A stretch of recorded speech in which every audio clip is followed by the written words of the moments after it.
Welcome to the U.S. Bank NBC Sports Report.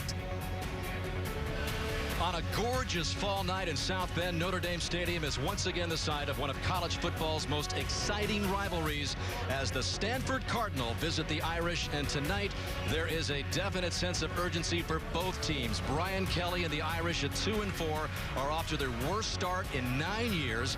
Despite the struggles, quarterback DeShone Kizer remains one of the best in the country. Meanwhile, Stanford coach David Shaw is also going through one of the roughest patches of his otherwise stellar tenure on the farm, and Shaw will be without one of the most electric players in all of college football. Christian McCaffrey will miss tonight's matchup against the Irish due to a lower body injury. It's the game that could prove to be pivotal for both in turning their respective seasons around. And good evening, everybody. I'm Dan Hicks. Doug Flutie and Catherine Tappan will be along in just a moment. Not long ago, Notre Dame and Stanford were preseason top 10 teams. A lot has changed since then. Notre Dame's defense has imploded, which had them firing their defensive coordinator, Brian Van Gorder. And then they lost on the road last week at North Carolina State in hurricane conditions, just turning up the heat even more on Kelly because the team is now scrambling to just be bowl eligible. As for Stanford, they began the season with a promising start, 3-0, but they've been blown out the last two games by the Washington schools by a combined total of 86-22. David Shaw, the head coach, has never lost 3 in a row, and as we mentioned earlier, will have to try and get back on the winning track without Christian McCaffrey. One thing has remained the same, though, in this classic rivalry over the last few meetings: close, dramatic finishes, even though it doesn't shape up into a classic matchup between Notre Dame and Stanford on paper. We'll have the kickoff in just a few moments from Notre Dame Stadium, the Cardinal and the Irish. This has been You're watching Notre Dame football on NBC, presented by Coca-Cola. Tonight is the Cardinal of Stanford visiting the Fighting Irish of Notre Dame, presented by Coca-Cola. And it has been 3 weeks since the last time the Irish were at home. The disappointing loss to underdog Duke, which led to the dismissal of Notre Dame's defensive coordinator, and since then a win over Syracuse, then the loss in Hurricane Matthew last week at North Carolina State in some of the worst conditions you could possibly imagine. So they've been waiting a long time for this to get back home. Here come the Irish.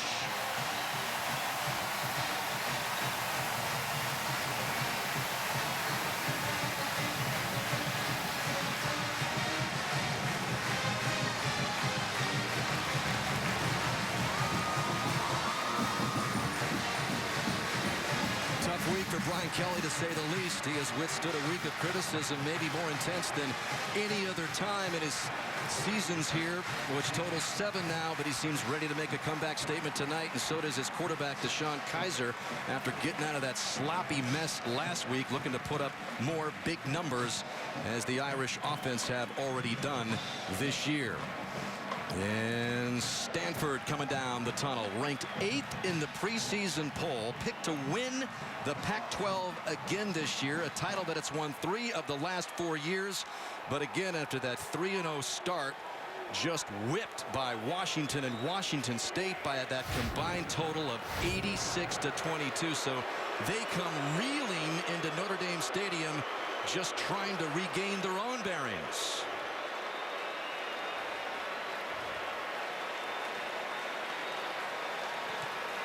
And like Kelly, Shaw has never had this kind of stretch. His team just manhandled uncharacteristically up front the last couple of weeks. And now without his do-it-all star, Christian McCaffrey, second in the Heisman Trophy voting last year.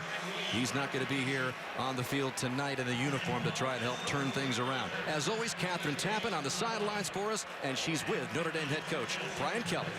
Thank you, Dan. Coach, now that last year's Heisman Trophy runner-up Christian McCaffrey is officially ruled out for this game, how does that change your approach on defense? It really doesn't. I mean, I think you can't really do things special for him. You just have to be aware of what you're doing. So we'll run the same structure defensively. You know, obviously they've got good players. It's not a one-man game. It never has been. So we've got a good football team we're playing with Stanford. They're well coached, and we'll have to play well tonight. You told us yesterday this Irish team needs to start winning the close games. And in recent years, Stanford and Notre Dame have played a number of close games. So how do you get the win tonight? Well, you know, we've had last possession, and we haven't been able to mount drive. So it'll probably come down in the fourth quarter, and we're going to have to make some happen. Guys are going to have to step and make some plays. We're going to have to make some good calls, put them in good position. But I'm pretty confident our guys are ready for that. Coach, thank you very much. So, guys, the big news, of course, Christian McCaffrey out for this game. The biggest question now becomes who's going to step up in his absence. I spoke to head coach David Shaw before the game, and he said expect to see a lot of the two-headed running back monster of Bryce Love and Cameron Scarlett, who have combined for just 118 yards rushing this season, Dan. All right, Catherine, thank you very much. You saw Kelly say, well, it's not going to change our attack too much. But Christian McCaffrey's electric. I mean, Notre Dame trying to get back on track defensively. This has got to be pretty good news for them on that front. I think it is good news for him because he's so explosive, and it creates some headaches, especially in the pass game. That's where the difference will be. Now Notre Dame doesn't have to worry about a running back shifting out and running downfield routes. He's explosive in the pass game. As far as the run game, you're going to play it the way you play it anyway. And Bryce Love filling in. Bryce Love is an explosive back. He's got great suddenness, quickness, lower body strength. He's quick. On defense, the Notre Dame struggles have been well documented. Do you get the feeling that they're due to maybe bust out with all these freshmen that have been getting all this playing time? I really do. They seemed enthusiastic this week, both coaches and players. The key term has been to streamline, not simplify. In other words, minimize the different looks they do. Do what you do and do it well. Play from top down. No big plays. Come up and tackle. Non-conference game for Stanford, so maybe more on the line for Notre Dame because they're trying to get to 6 wins and become bowl eligible. As the Irish have dropped to 2-4, their worst start since 2007. On a beautiful night in South Bend, the crowd welcoming the Irish home.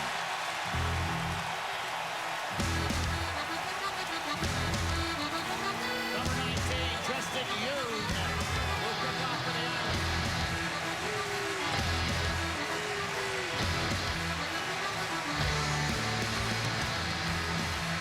So a big test for David Shaw on the road tonight.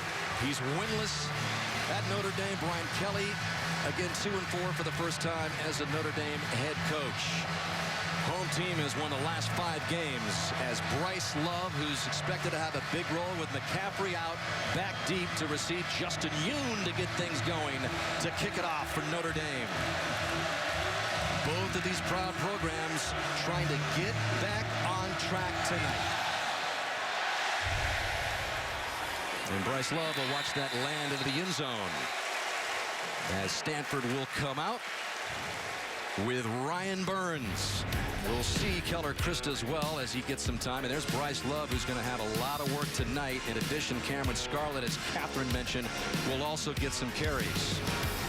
Love's got blinding speed, and then David Bright and kind of a revamped Stanford Cardinal offensive line, the third different starting lineup. He'll move over to right tackle again, in for the injured Casey Tucker. Brandon Faneka moves up into that left guard position.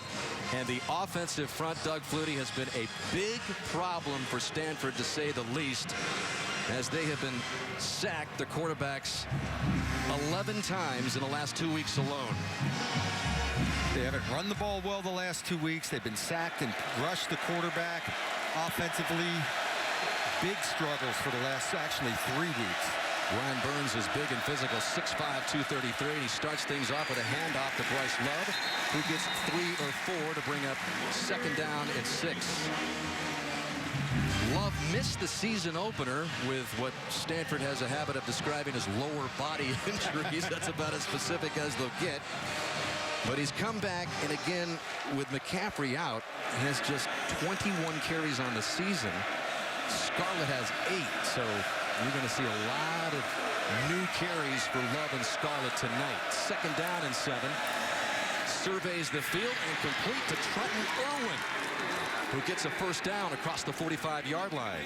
Gain of 17 for Irwin with his 17th reception of the season.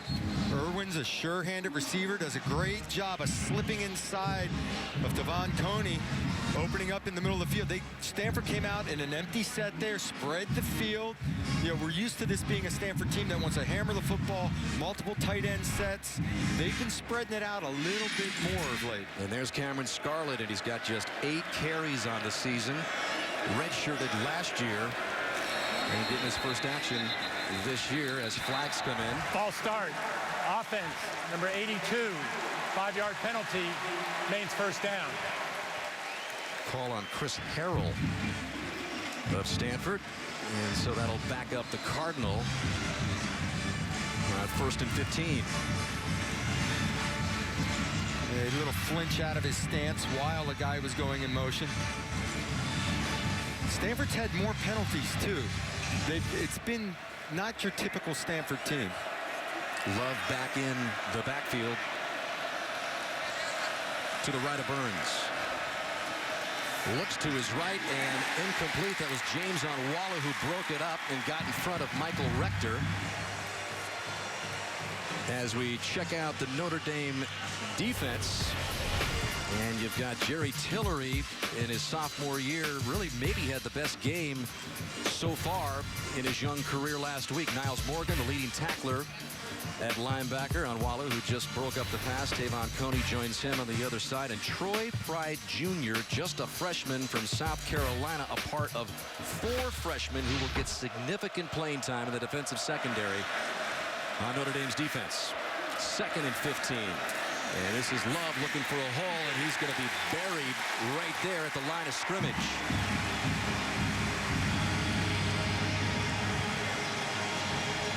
As a host of blue jerseys met him. Boy, the initial point of attack, a great block by Caspers on Tillery, but that hole filled in a hurry from the second level. Notre Dame playing much faster on defense. So 3rd and long, 14 for Burns on this opening drive.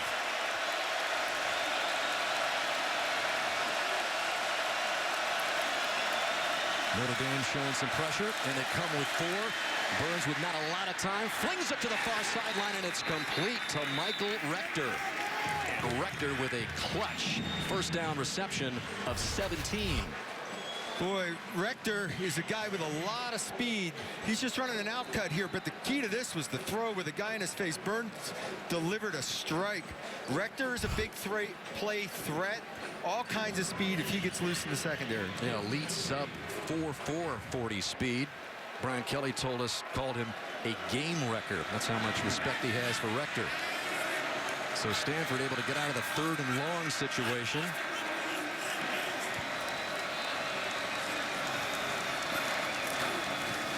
And they keep it on the ground to Love. And Love bangs his way to the 40-yard line. And we talked with Stanford's offensive coordinator, Mike Bloomgren, earlier in the week. And the Stanford struggles, Doug, have been so alarming that he half-joked with us and said, I'd give money to score a touchdown on the opening possession. That's how desperate it's been for Stanford, which has scored 16 points in the last 2 weeks. They need some positive things early, just for confidence level. More than anything, to regain that confidence. And that was a nice start there, and so far on this drive.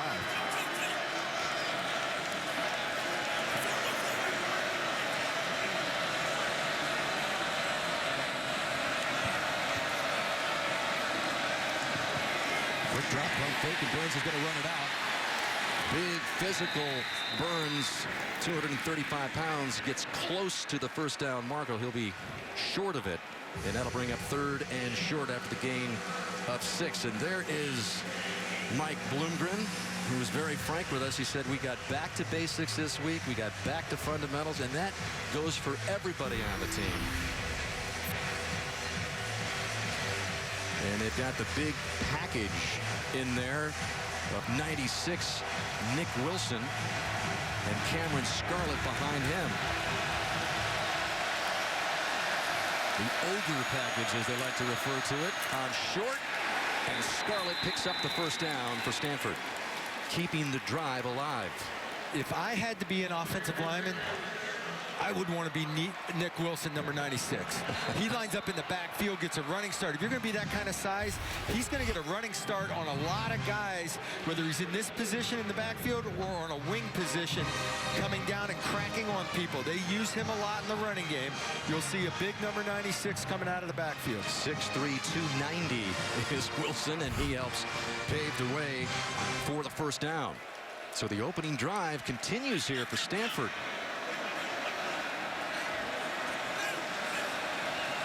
Almost 5 minutes in, eating up some clock as well.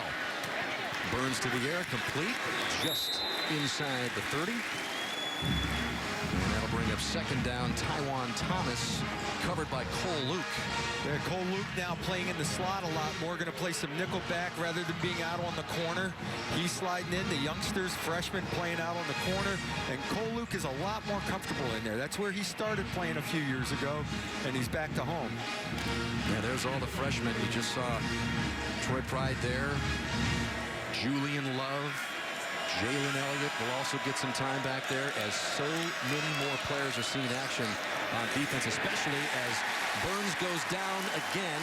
He was sacked 3 times last week, and it's Drew Tranquil getting the first one this week for a loss of 1. Boy, Tranquil just blows through 57. Casper's pulling, doesn't see him till the last instant, and Tranquil blows it up in the backfield.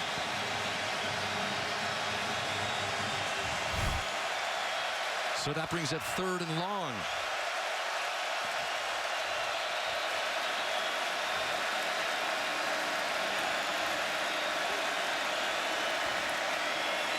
Last time they were able to convert a long 3rd down. Burns, incomplete. It was intended for Irwin. Onwalu was on the coverage, and that will bring up 4th down. Onwalu got away with a little bit of a tug at the top of the route. Watch inside number 2, Irwin, as he pivots out. Little tug on the jersey to hold. No call on the play. Shaw saw it. He was walking out looking for a call. And now on the field is Conrad Ukropina, the guy that broke the hearts of the Irish in the final game of the regular season last year when he hit a 45-yarder as time expired. And this one is exactly from 45 yards out as well. Ukropina, who hit the left upright twice last week on field goals that were no good, does it again, and he can barely believe it. It's 3 in 2 weeks. He missed his first 2 field goals of the season last week, hitting the left goalpost from 49 and 44, and this one hits the top of it. You cannot make that up.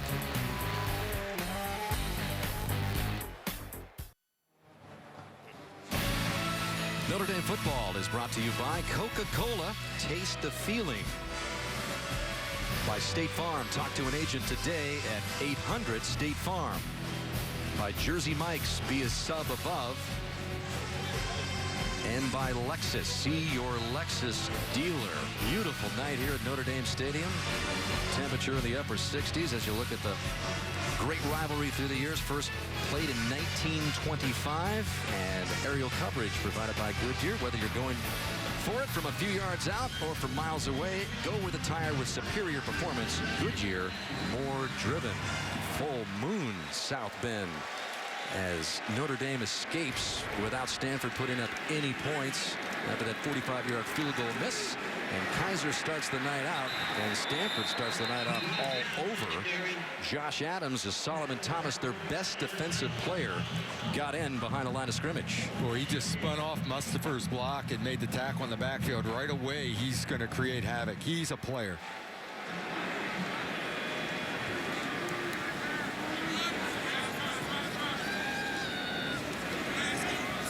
So Kaiser's first pass will go to the right side, and it's too high, as he wanted Kevin Stepherson. Had a chance for him, but way too high for him to handle it. As you look at the season numbers for Kaiser, huge numbers. But again, last week career lows because of the sloppy mess for the most part at North Carolina State. I would anticipate tonight being a good night for him efficiency-wise, throwing the football, high completion percentage, tight night, good numbers. Third down, a huge problem last week. But again, you almost throw away last week's numbers because of the conditions so bad. Kaiser stays in there patient. He had Torrey Hunter Jr., but it's incomplete. Bring up fourth down, and the Irish will have to punt on their opening series. He gets a little bit of pressure, but that comes late. He's expecting something to come open from the left side, and as it doesn't happen, he was holding on to the ball, waiting for it. Number 4 has changed his jersey number to 95. 4 to 95. And just as a reaction, throws it away, avoid the loss. It's okay to punt once in a while. But the reason I say I think he's going to have good numbers tonight is Stanford's a similar defense to what Notre Dame is doing now, and that's play everything in front of you, come up and tackle. So a low punt by Newsom, and they're going to mark that out of bounds at about the 35-yard line, where Stanford will take over on their second series. No score, 8 minutes left in the opening quarter.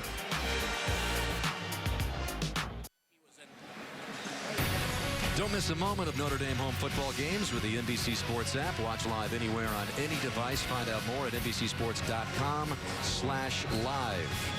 And a reminder that all Notre Dame home football games, including today's telecast, are available in ultra high definition 4K on DirecTV. So Stanford back at it with their second drive. Opening drive was a good one, Doug. They took it down 45 yards, but ended up with no points as Ukropina hit another one off the upright. They did a nice job of running the ball, picking up positive gains, running the ball from the quarterback position, picking up a first down was Burns. So he's going to be dependent on to do that a few times throughout the game. He expects 3 to 4 times having to tuck it under and go. That's Greg Tabuada, who's back in action after missing the last 2 games. His flags come in at tight end. He's number 88.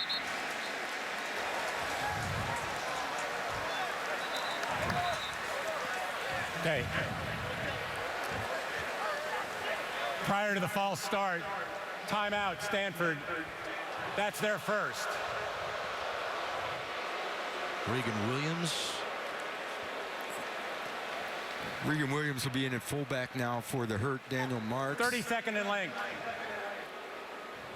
There's a lot of pieces to this offense, to the power football that they want to run. And whether it's multiple tight ends, they have Greg Tabuada back as a tight end so they can do their multiple tight end sets. They do the extra offensive lineman sets. They like their fullback, who is Marks is hurt, so now Williams becomes that guy number 15 to still try to maintain that power running attack, because that's their identity. That's what the Stanford team wants to be on offense. Penalties piling up this season for the Cardinal, including 11 against Washington. Burns is now split out to the left, and Cameron Scarlett gets the snap and takes off. So a little personnel manipulating there for David Shaw as Scarlett takes the snap as they split Ryan Burns out to the left, and he gets a gain of 3. So now it's the wild Scarlett? Big A. It's not the wild calf anymore? No, it can't be the wild calf.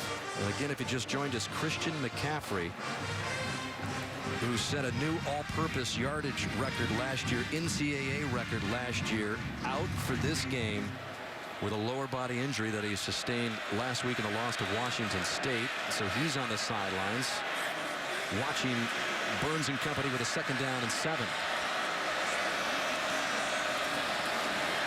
And play action. Burns goes to the far side, and that is complete to Irwin for a first down. Cole Luke on the coverage. Gain of 10 for Irwin, the sophomore from Valencia, California. Just one-on-one on the outside. Cole Luke giving ground. Nice break on the ball off the spin, but with free access with the corner off, that should be stealing every time. Ryan Burns, when his first option is there, he throws the ball very well. His issues come when he has to go from number 1 to number 2, come backside.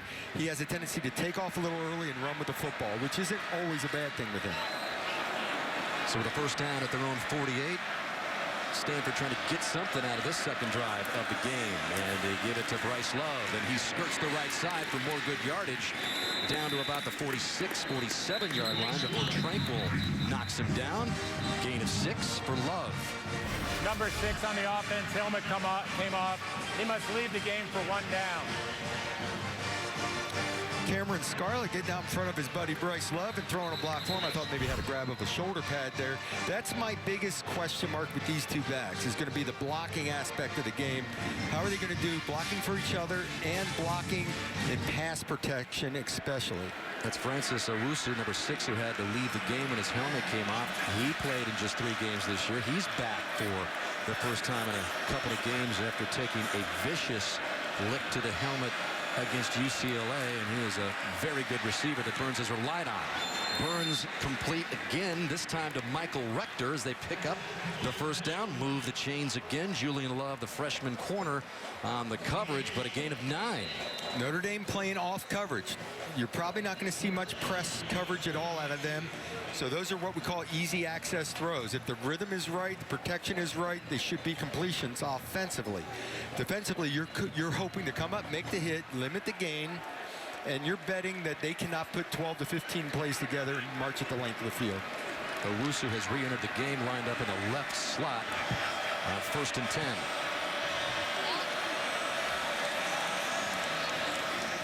And left side goes Love, looking for room, and gets a little bit of a surge. Close to the 30, to about the 30, maybe 31 or 32-yard line. Jerron Jones on the stop, but he gets 7. Tell you what, the offensive line's doing a solid job right now. This Stanford team has not been able to run the ball well the last 2 weeks. They're getting good chunks of yardage, good 4 to 5 yard gains, good starts on first down.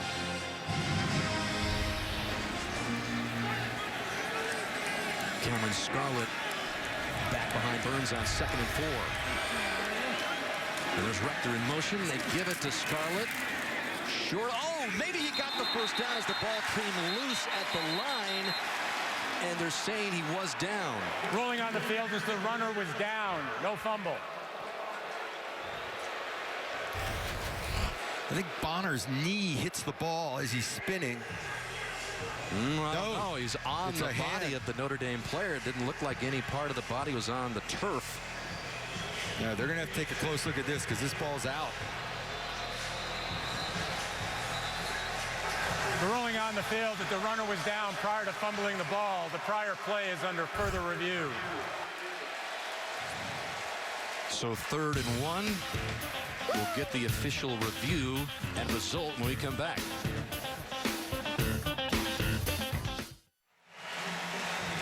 Well, after what we saw, this should be turned around and it should be Notre Dame's ball, but we'll see. Again, there is on Wally with a tackle, and there is Jonathan Bonner who knocks it loose. Julian Love with a recovery, and again, it appeared that he was not down because no body part was on the turf. Absolutely. Seems pretty cut and dry.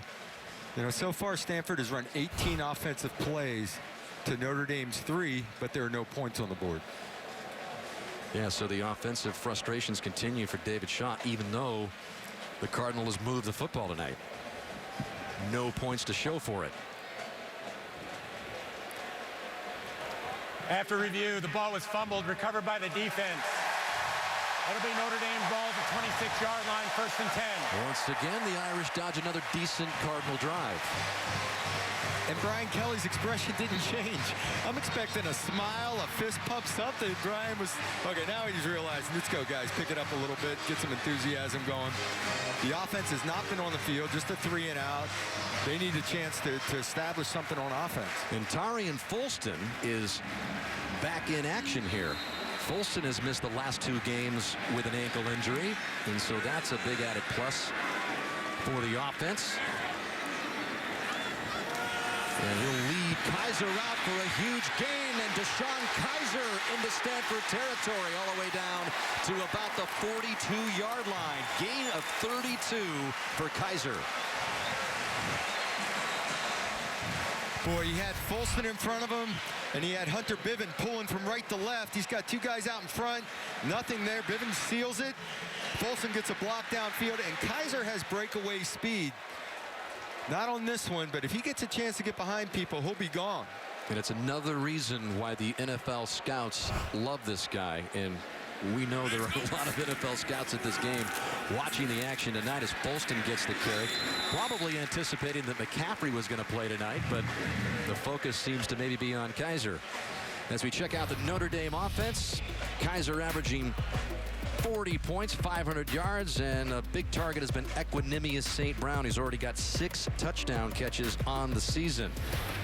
And up front for the Irish, big Mike McGlinchey, also expected to be an impact player on the next level as well. He anchors that offensive line at left tackle. So on 2nd down and 5, snap a little high for Kaiser, able to handle it and get it to Folston, who has more first down yardage. And a gain of 7. Jordan Perez makes the play. Brian Kelly had a smile on his face when he said Folston's ready to help us.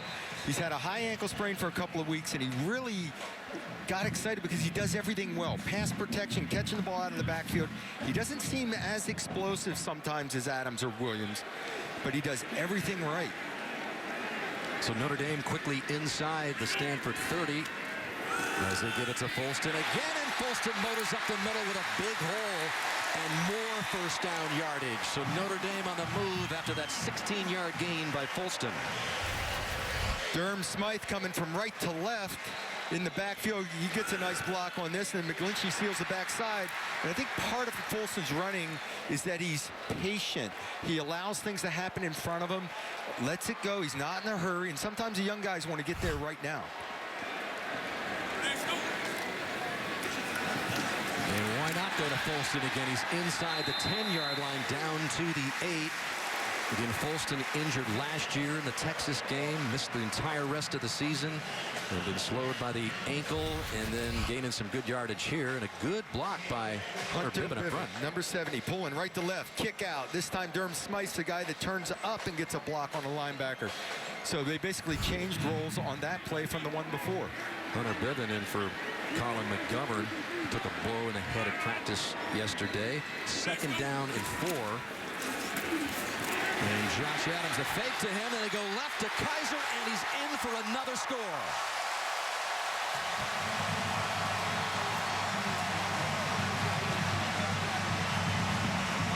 Eight yards for Deshaun Kaiser with his 7th rushing touchdown of the season. Boy, he has a nice read on Colombaye. Coming down, he reads him, pulls it on the zone read, and out the back door for a touchdown. Reading that defensive end or outside linebacker, whoever the outside responsibility is, and it was a very patient read by Deshaun Kaiser. Quick, deceptive speed Kaiser has for a guy that's 6'4", 230. And Justin Yoon on to make it barely. 7-0 lead for Notre Dame. Remember, Kaiser started the drive with a 32-yard run, and he puts the capper on it. Nice play-action fake. Ends it with an 8-yard score to put Notre Dame up 7-0. Just under 2 minutes left. Notre Dame football presented by Coca-Cola.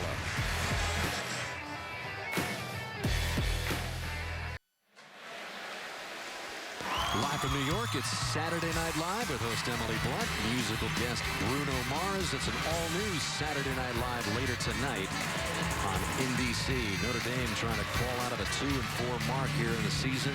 Stanford at 3-2, getting blown out the last 2 weeks. Big test for the Cardinal without McCaffrey, and it's good to see a smiling Deshaun Kaiser, especially after the wet, sloppy mess last week. Career-low numbers for him and the Irish offense.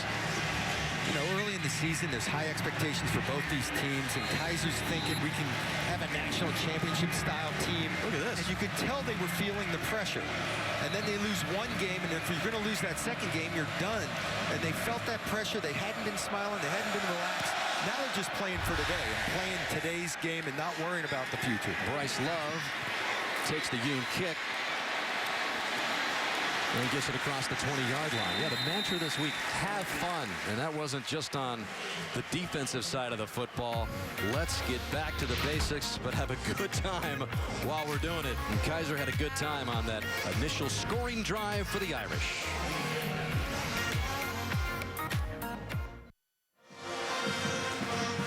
There were such high hopes for Stanford this year. For the first time in the 56-year history of the conference preseason poll, Stanford was actually picked to win the conference. They've won it 3 out of the last 4 years, even though they weren't picked. And they're without the services again of Christian McCaffrey, who just had that monster sophomore year last year. And again, he's out with a lower body injury and watching from the sideline, but has been very active in trying to get his Stanford Cardinal teammates pumped up. As they start this drive at their own 22, Burns looked like he wanted to pitch it to Love, takes it out himself and slides in for first down yardage across the 35-yard line. Little nimbleness shown there by Burns, and again at 12. Onwalu's coming up the field, and it's an option basically, and Burns keeps it. He ran the option in high school. He's not afraid to put his nose in there. Here he slides as soon as I'm saying it, but he does a good job going north-south. He's a big boy, 233 pounds. He's going to bring it with him and go for first downs. He needs to run for a handful of first downs today. And it took him a while to get used to this pro-style offense. You mentioned running the triple option in high school. He spent 3 years behind Kevin Hogan learning this offense and just barely beat out Keller Christ for the starting job. And that's Love, who's got more first down yardage. So Stanford moving the ball. Another gain of 16 for Love on Onwalu finally stopped him. Watch Fineka, 71, pulling right there. Little side shuffle, pulling, leading the way, gets a nice block. Bryce Love has quick feet, quick change of direction, runs low to the ground. They're not going to miss a lot. I know McCaffrey's fantastic, but they're not going to miss a lot in the running game. Like I said, the downfield routes from the running back position now are gone, though. Yeah, Love is not a large drop-off, but it's just what McCaffrey could do. So many things. And Burns going to go down again. Yes, for the second time. And that is Greer Martini with a little stir on Burns. First of all, there's coverage downfield to make Burns hold the ball. They're in good relationship going down the field. They wanted to take a shot play, pull Luke on the coverage. Coming on the backside. Love, Julian Love, tracking his man Irwin. And then the pass rush got to him. It was actually Drew Tranquil that got there first, and it was Love that he basically ran over in the backfield. And that is going to be an issue. That's the end of the first quarter.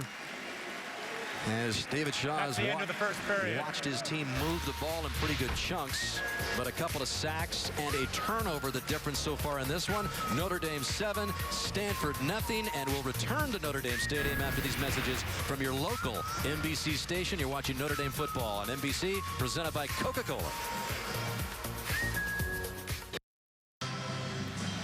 Brian Kelly making the decision a few weeks ago to dismiss Brian Van Gorder, the defensive coordinator. So the defensive analyst, Greg Hudson, former Irish linebacker here, was taking over the duties for Van Gorder. But make no mistake about it, you've got Mike Elston up top in the box there on the upper right, the linebacking coach and recruiting coordinator, but he is the real X's and O's guy up top. You've got the leader of the enthusiasm brigade, Hudson, down there on the field doing chest bumps, but it's been a dynamic that seems to be gelling, and both coaches told us they could not wait for this defense to get on the field tonight to show them what they could really do. Burns under pressure again, avoids it. Onwalu getting chased, so is Niles Morgan, and they finally run him out to bring up 3rd and long. Boy, Burns thought he was going to have a throw to the right side. It didn't happen for him. And he's kind of one and done. When he sees coverage, Love breaks on the ball. You've got coverage underneath. When he sees that, he doesn't get off the first receiver and find the second guy. His first reaction is take off and move. So 3rd down and 10, ball right at the midfield stripe.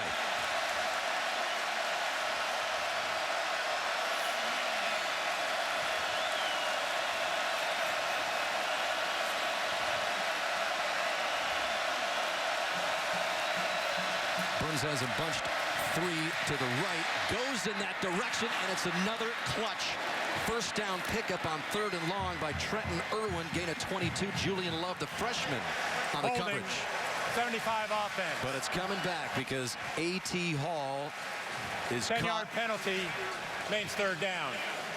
2nd down.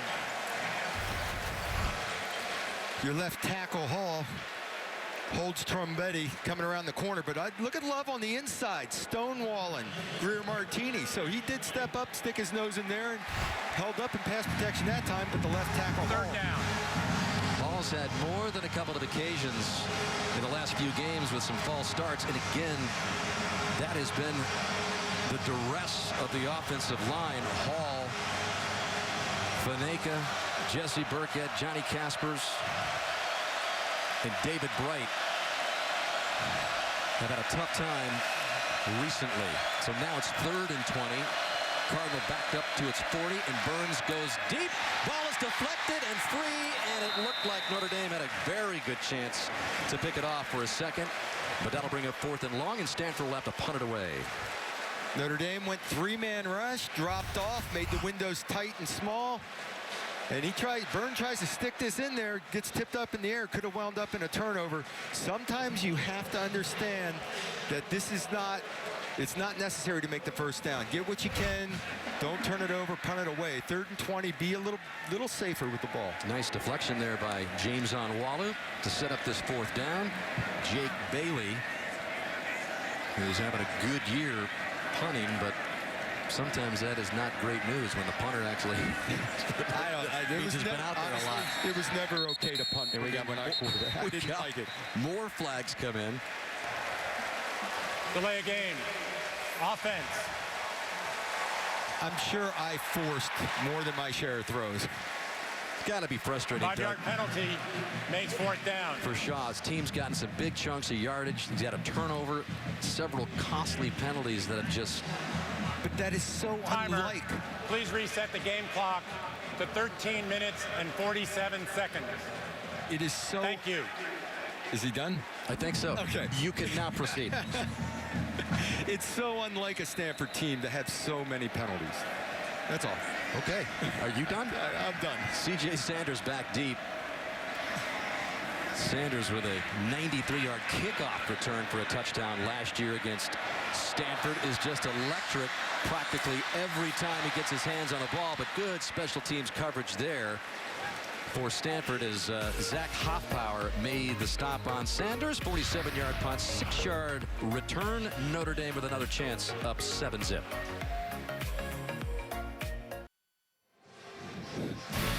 Notre Dame football is brought to you by Geico. 15 minutes could save you 15% on car insurance. By Gatorade, the proven sports fuel. By Volkswagen Golf, all tracks soon to be everywhere. And by U.S. Bank. Great rivalry through the years, great coaches through the years. Jim Harbaugh, who really turned things around at Stanford, obviously now at Michigan, and David Shaw taking over for Harbaugh, winning 3 Pac-12 titles in the last 4 years, and Brian Kelly having success here at Notre Dame, but not this year. Both coaches in a tough spot right now, trying to get back on a winning way as Josh Adams grabs the first carry of this drive. It's been a tough week for Brian Kelly, no doubt, Doug. Yeah, stressful week. 2-4 football team. Losses to NC State and Duke. Feeling a little bit of pressure, maybe. But, you know, he came into our meeting with a smile on his face and being optimistic and talking how the team was going to respond. And they just need to close some games out. And this is Chris Fink looking for a corner, and he is stopped in his tracks by Zach Hoffpower, who made the nice special teams tackle on the previous punt. Hoffpower, who doubles as a baseball star for Stanford. In fact, spent a summer playing in the minor leagues. Good all-around athlete, and comes into this game leading the team in stops. And so that'll bring up 3rd down and 5. That's not a bad life. Play a little minor league ball, come back, play a little big-time football. That works. Go to Stanford. 3 bunch to the right on 3rd down and 5. And Kaiser rolls this direction, and a beautiful pass for the first down, complete to Equanimous St. Brown. Gain of 19 for the emerging sophomore. Boy, St. Brown runs his route, but the key is Hoffpower playing in between two receivers, and this ball getting right over his head and put in the window. A beautiful throw on the move by Kaiser. Puts it up and over. Number 10, Hoffpower, drops it in the window. St. Brown's become a big-time receiver. He is their big play guy. He is the man in the receiving corps for the Irish, as Josh Adams has been the man on the ground for most of the year, brought down by Solomon Thomas there. He's got a couple of 100-yard games, Josh Adams does, but still kind of looking for that big breakout game for Adams, like we saw him do last season against Stanford when he nicked him up for 168 yards. Breakaway speed, runs a little upright, reminds you of Eric Dickerson a bit. Now Dexter Williams in at tailback. But he is explosive, and Williams is big and strong and fast. They've got 3 really good tailbacks right now. Yeah, with the Folston back in the lineup, there is Dexter Williams. He's got a lot of fire, the coaches say. Doug, he hates to lose, really gets upset, and just, it's been one of those stretches for Notre Dame where it's tried a lot of people's patience. Yeah, they were saying that on 3rd and 1, Kaiser trying to get to the first down marker. Don't know if he got there. In fact, they're marking him appeared short right now. But it was right after the Duke game, and I guess Dexter Williams was one that really showed a lot of emotion, very frustrated, upset. And you need a little of that to get people's attention, realize the sense of urgency. Look at him now. He's out there. Timeout for measurement. Yelling at the coaches to go for this, no matter what.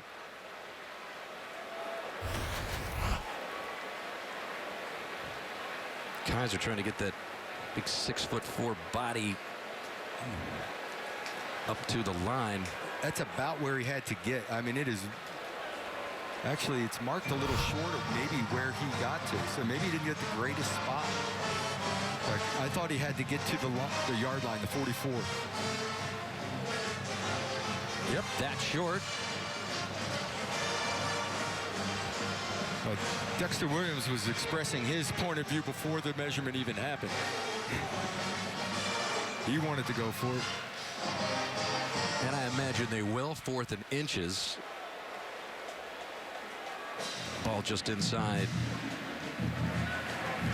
the 45. One thing Deshaun Kaiser has shown out of quarterback sneaks is the ability to read an open gap and maybe sliding over the extra gap if they stack it up right on the center. He's got a little savvy to him in those situations, if it is a quarterback sneak. So Stanford, which has had a couple of offensive drives, stopped in its tracks, hoping to do the same here to Notre Dame, but all they need is a few inches, as Tarian Folston is behind Kaiser. And they give it to Folston, and he picks up the first down.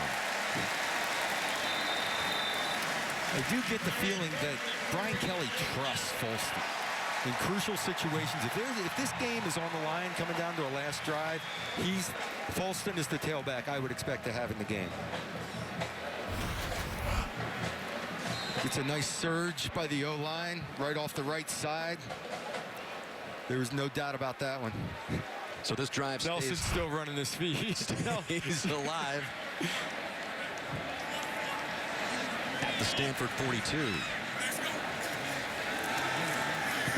And Kaiser's got some problems now, and down he goes for the first time. Solomon Thomas with another sack. The junior captain now with 3.5 sacks for the year, and that's a loss of 6. Thomas in the middle here. Stunts around, comes all the way around. Mustafer actually gets pushed past it. Good switch off, but not quite there. Push to the outside, spins back under. So he just stayed after it. Actually, the offensive line did a half-decent job of switching it off, but this guy's got a good motor. He just goes full tilt all day long till the whistle. Clearly the best defensive player for Stanford right now. So 2nd and 16. Stepperson goes in motion, and he wants him to go a little further out. We've got some movement as Thomas just ran across the line. Was he drawn off? Well, Barr's pointing to Bivin. Barr's kind of stood up. False start. Offense. Number 70. 5-yard penalty. Made 2nd down. Well, Bivin must have flinched, and then when he came across, Barrs stood up straight. 70 inside. Got a little twitch here. 71 rocking back in his stance a little. Yeah, 71. Bars seem to rock first. Bottom line, Irish come back now on their own side of the field at the 48. Second down and 20. With a 7-0 lead as we approach the 9-minute mark in the opening half. Kaiser goes to work, and Nick Wisher gets a big chunk back short of the first down, but just the second reception of the year for Wisher, and it's a big one, a gain of 16. Wisher working against Barton to the left side. Goes up against 20. A nice pivot move. Starts it, pivots out. Perfect spot for the ball on the outside shoulder. Had a nice window. By pivoting back out and working in first, you create more space to your outside and keep that window nice and wide. It was just the 7th reception for Notre Dame tight ends, and we've got more movement, and I think 71 Alex Bars was really rocking that time. Jeez. Just false start. 71 offense. 5-yard penalty. Maine's third down. If I had Solomon Thomas over me, I'd be rocking back too. You might be flinching a bit. I'd be sitting back, getting ready for something, and you know, being me, I just bite his ankles or something. But unbelievable. You know, you're trying to get yourself in a position to pass block so a speed rush doesn't beat you around the outside. Plus, this guy comes with power. So he is in the heads of that right side of the line for sure right now. 3rd and 8. Kaiser steps back. Hoffpower was blitzing, and he gets it off complete to Torrey Hunter Jr. And Jr. is on the run inside the 10. 1st and goal, Notre Dame. Gain of 32 for Torrey Hunter Jr. Running out of the slot. He's going to run a deep in route, but the key to this was pass protection, and Kaiser hanging on. Nice feel for the open window. Finds it in what was a zone blitz. They brought pressure. Kaiser hung in there. As you said, Hoffpower was coming unblocked around the edge. Torrey Hunter making a play. First catch of the game is a big one, so he takes a breather. And Notre Dame on the march here at the Cardinal 8. Already with a 7-0 lead. Kaiser's got problems, and he goes down again. That was Nor Davis as Kaiser's calling for a face mask in the play, which is a loss of 3. Both Alfieri and Davis blew into the backfield. Well, let's see if they do get the face mask. Nah, that was low. Or there's Davis with a finish. That's Alfieri coming in. No, everything looks pretty okay to us. So 2nd and goal, ball moved back to the 12. Looking like a pressure defense coming. And here come the white Cardinal jerseys. Kaiser's on the run, tries to loft it to the end zone, and it was nearly a great catch by Wisher. Nice job. I'm willing to bet that Kaiser audible to get away from pressure. It's coming from his backside. He stays on the move and lobs it up for the cornerback route for Wisher. He couldn't have played that any better. I think Kaiser did a great job of getting into protection. Just excellent coverage on the play by Edwards, and it had to be the perfect throw. I thought I was having a flashback to Tyler Eifert there for just a second. Go up and get it. Those are the kind of acrobatic catches that amazing tight end did so often for Notre Dame through the years. 3rd and goal now, as suddenly this is a huge play for Kaiser, and that is broken up. And converging on the play, Dallas Lloyd. Joey Alfieri was also there. But Lloyd was tracking this baby all the way. Coming from depth, Lloyd's coming from the safety position. Sees the crosser happening in front of him, just comes flying up and delivers a blow. I mean, he's 6'3", he's well over 200 pounds. He's going to hit you. All right, so Justin Yoon on to attempt a field goal. He made a season-long 40-yarder last week in the hurricane conditions at North Carolina State, which might be the best field goal of his career. This one seemingly easy from 29 yards. Gets it through the uprights to increase the Notre Dame lead to 10-0 over Stanford. 6:49 left in the half. The night you love to hate is back on NBCSN. Red Wings head to the Big Apple to take on the Rangers. Wednesday night rivalry begins at 7 Eastern time on NBCSN. Good rivalry, Notre Dame and Stanford through the years, meeting for the 31st time. Notre Dame with Stanford a series number lead. 20 is now wearing number 94. 12-3 at home in this series through the years, as the home field has been a big advantage. And there is a scene that is definitely different from anything we've seen a Notre Dame sideline look like in a while. I agree 100% with that. I don't know what to say to that. They're enjoying themselves. They're trying to have fun during the week. Greg Hudson defensively has brought a little of that to the defensive side of the ball, but this is the entire team. Bringing the fun back to Notre Dame football. Hey, it's only football, right? Sure, there's a money at stake. There's a lot of the universities, blah, blah, blah. But for the kids, go play. So Yoon, after making it a 10-0 lead, kicks off, and Bryce Love watches it go into the end zone. So Stanford will come out again and try to put some points on the board on a beautiful night in South Bend. So far, good stuff going for Notre Dame. Welcome back. Notre Dame football on NBC, presented by Coca-Cola. The Irish with a 10-0 lead and a quarterback change for Stanford. He has played in all but 2 games this year as Ryan Burns gets the bulk of the work, but Keller Chris, the junior, who went to high school across the street from Stanford Stadium, is calling signals right now as the Cardinal begins this series at its own 25. Big physical quarterback, just like Burns at 6'5", 240. And he starts off with a pass incomplete as he bounces it in short of Irwin.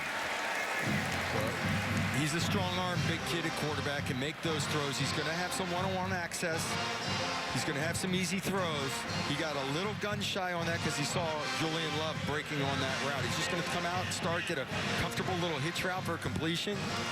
And the coverage was pretty darn tight, so he threw it into the ground. And this was a quarterback duel between Christ and Burns. In fact, the coach is telling us just a week and a half before the season started, did Ryan Burns kind of get the nod over Chris, but Chris just played so well, it was too good not to get him on the field, and he's getting a shot right here, and so is Love, who's got a big gain, and he's got great elite speed, finally knocked out of bounds by Love, but there's a flag on the field back at the 32-yard line as Love romped for 50. Boy, just so well blocked at the point of attack, though. Great patience by Love on the run. I mean, that's Stanford football. Casper's pulled and threw a great ball. Holding, offense, 10-yard penalty, main second down. Another one comes back. If this was at the second level, I think Rector's downfield against Cole Luke. Right there's a little pull in the jersey as he's hitting that gap, but at the point of attack, it was extremely well blocked. It's a crime to have a holding penalty out in the secondary because you've already got the positive gain. 2 huge holding penalties called against Stanford, which have really changed the complexion of Cardinal drives. And now that backs up Shaw all the way to the 25 again, second down and 10. After Love's big run was negated, and there is Christ under pressure as Jerron Jones was in his face. Onwalu finally wrestles him out of bounds. So Christ avoided Jones, but then it brings up third down. Jones just pushed the center Burkett back in the quarterback's lap and forces him to scramble. Watch him on the nose here on the center. Just pushing him in his lap, makes him get off his spot, and then the route is dead. It's time to take off and try to make something happen. One of those big paws in that big wingspan by Jones, which has created 6 block kicks in his career. He's got a 79-inch wingspan, and he just about knocked it out of Chris' hands there. So now third and 10. Chris with a little pitch to Love to see what he can get on the right side, and not much. Tranquil is there to meet him, and stripping it away was Cole Luke. But it appears he was out of bounds, and we'll see if Rolling on the indeed. field, forward progress was stopped. Okay. Fourth down. So the play was over. No strip, no touchdown.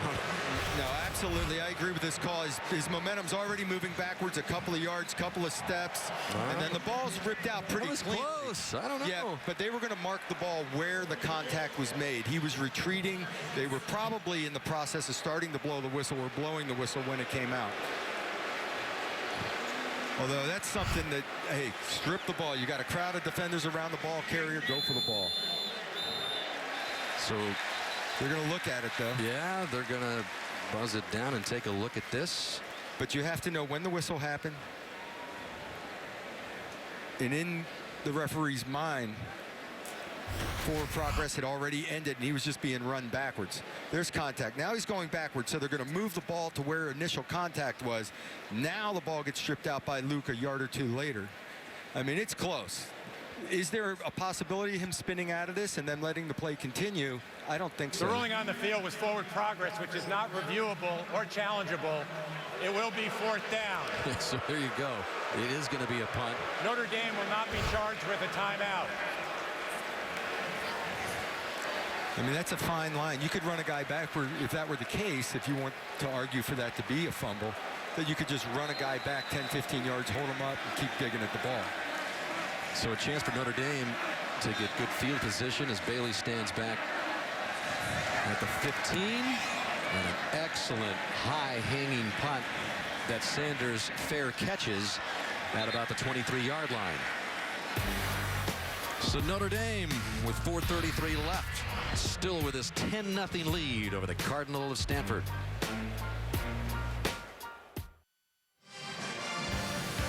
Top performances brought to you by Mercedes-Benz. We go back to last year and the aforementioned Notre Dame-Stanford duel. Palo Alto with 30 seconds remaining. Deshaun Kaiser with a clutch touchdown there, giving the Irish a 1-point lead. But Kevin Hogan answered with a pass to Devon Kajus that got the Cardinal into field goal range. And with 10 seconds on the clock, Conrad Ukrapina converted the 45-yard field goal on the final play to give Stanford the 38-36 win, thus ending the Irish's hopes of making the college football playoff. And a lot of people thought that this game tonight would figure into the college football playoff conversation, but both teams just trying to get back to winning, and this ball comes loose. There were some questionable snaps last week at North Carolina State from Sam Mustipher to Kaiser, but the conditions were so horrific you could understand a few of those. But this one way low into the left, and that is a loss of 11. There's really no excuse for that one. That's just a low screamer down to the bottom. He can't get a hand on it. Good job of just covering it up. Live to fight another down. 2nd and 21 after that loss of 11, and Kaiser's just going to run it right up the middle, and he's going to pick up the 1st down and then some. Another huge run by Kaiser, who already had the big 32-yard run and an 8-yard touchdown run. That one good for 49. And he's up to 80 yards rushing on 6 carries already. Both guards do a great job of turning their guys out, and it just opens up in the middle. Just wide open. And it's like, Mustipher, get out of my way. I'm running. I don't need another block. I'll do this myself. And off he goes. Great play call. All the way down to the Cardinal 38. Going to the air on 1st down. He's got pressure from the back, and down Kaiser goes again. Casey Toohill and company. A loss of 5. Boy, that's just Toohill coming around the edge off of the tackle. Bars to the right down the bottom here.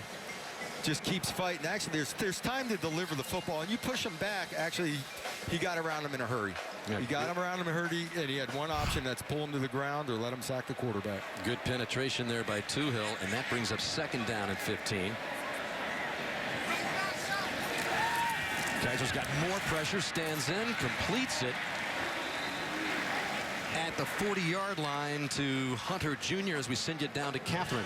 Well, Dan, Deshaun Kaiser was telling us that last year when he was named starting quarterback, he said he became the most social guy on campus. But this year, he said, I had to shrink my social circle. He doesn't want to hear the noise from the outside. He said he had 3 midterms this week. There's so much going on, and we've got to get this team back on track. There's nothing to be put on a pedestal for when you're 2-4. He also said we tend to over game plan. So he and Brian Kelly spoke about what the comfortable plays are that he wants to run. And so he's doing a lot of the play calling here in this game, and he said certainly being at 2-4 humbles you. We need to win. Dan?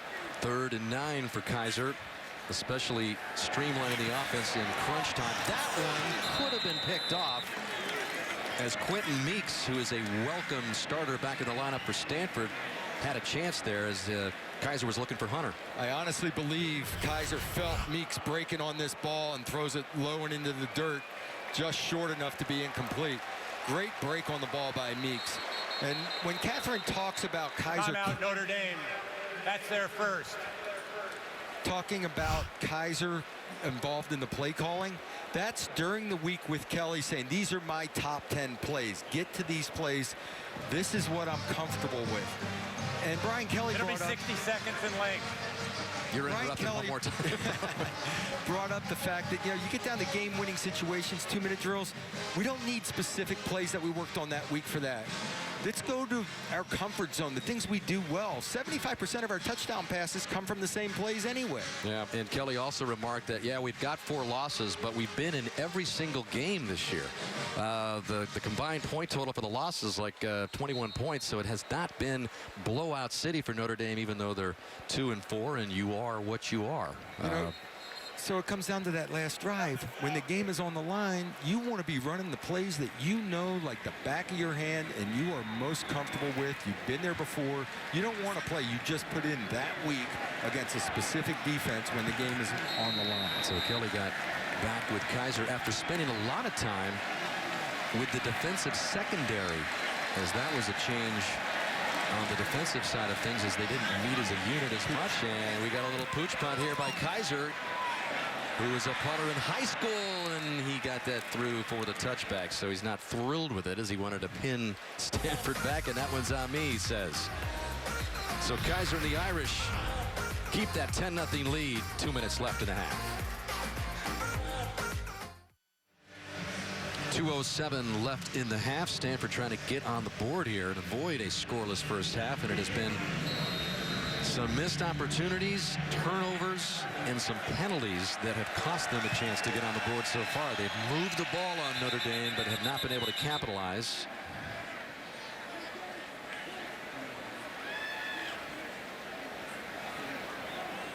Timer, please set the game clock to 2 minutes and 7 seconds. Done. Isn't that where we were? Did that in a hurry.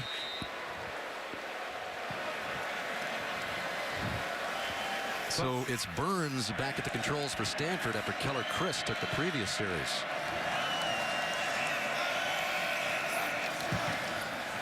And he puts in the arms of Love, and Love gets out for a gain of 3 or 4. That'll bring up 2nd down and 7.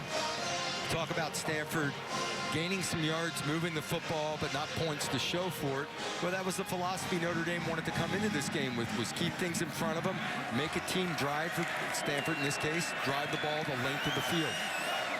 And a high snap that Burns is able to handle. And incomplete, bringing up 3rd down. Intended for J.J. Arcega-Whiteside, but Burns barely hung on to that one from Jesse Burkett. The whole timing of the play was disrupted because of the snap being kind of quick and high. Gets up, barely gets his fingertips on. Great job of holding on to the ball and then trying to recover. But the timing of the route was off. Arcega-Whiteside ends up tripping and falling on the route. That could have been catastrophe. So Stanford trying to convert this 3rd down. Burns running for his life as pressure gets rid of it and into the arms of Dalton Schultz, the tight end, on a clutch catch that moves the chains 17 yards, and Stanford right back to work across the 40. Well, the pocket closes on Burns, but everyone stays in front of their man, so he has an opportunity to move and slide. Great job of keeping your eyes downfield. Cardinal desperately trying to get on the board. That one was broken up, intended for Schultz again on Walu, the senior captain, who's just been one of the steadiest Irish defenders. Hey, Walu does a great job in pass coverage here and breaking on the ball. You know, he started out as receiver, went to DB, ends up as a linebacker. He does it all. So as a linebacker, he is a very good guy in pass coverage. He was someone that was probably going to be on McCaffrey a lot of the day. Started every game, and again, McCaffrey out of the lineup for Stanford tonight. Really the heart and soul of this offense. And without him trailing 10-0, trying to get something going in here before they go to the locker room. They just get the playoff. And Burns goes to the air, and that's complete to Greg Tabuada. Another one of those Cardinal players back in the lineup. Gain of 21.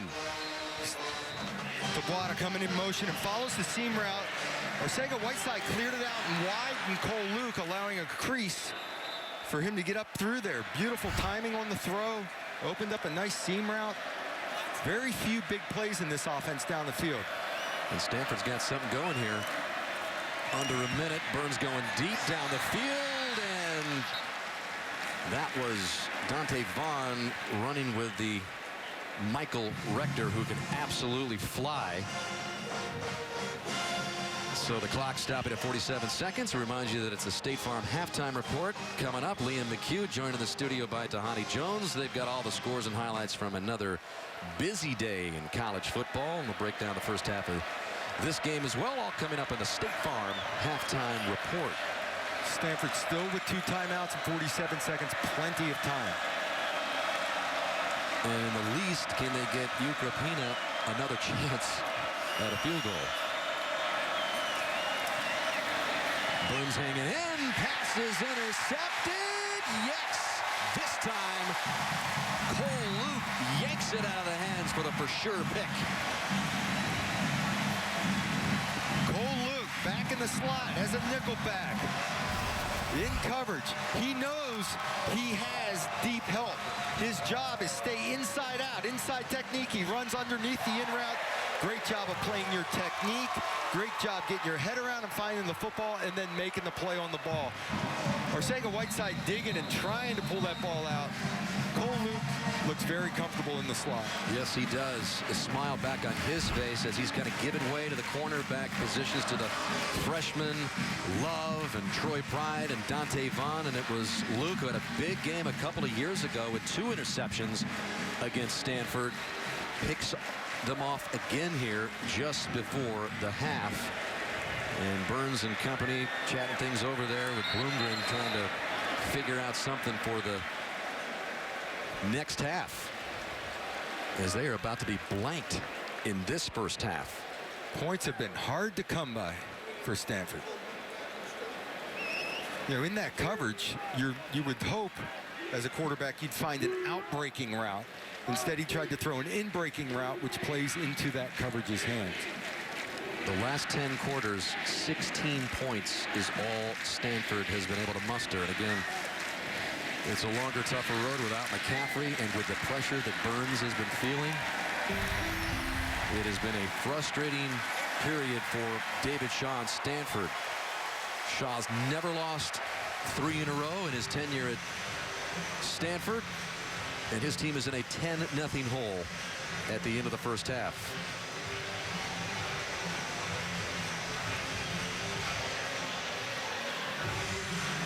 So let's send you back down to Catherine.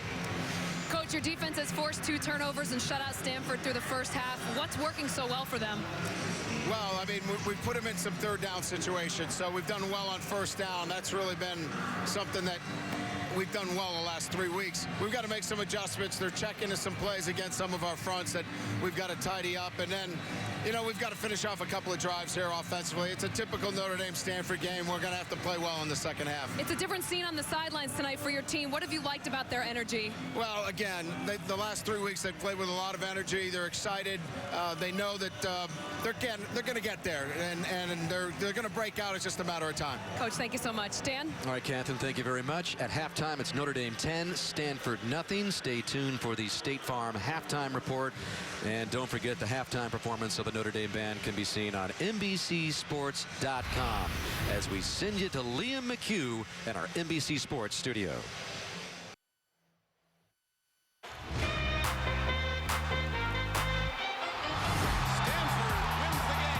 Fall short last year hurt. We're going to try to go out there and put up as many points as we can. Corner of the end zone for the touchdown.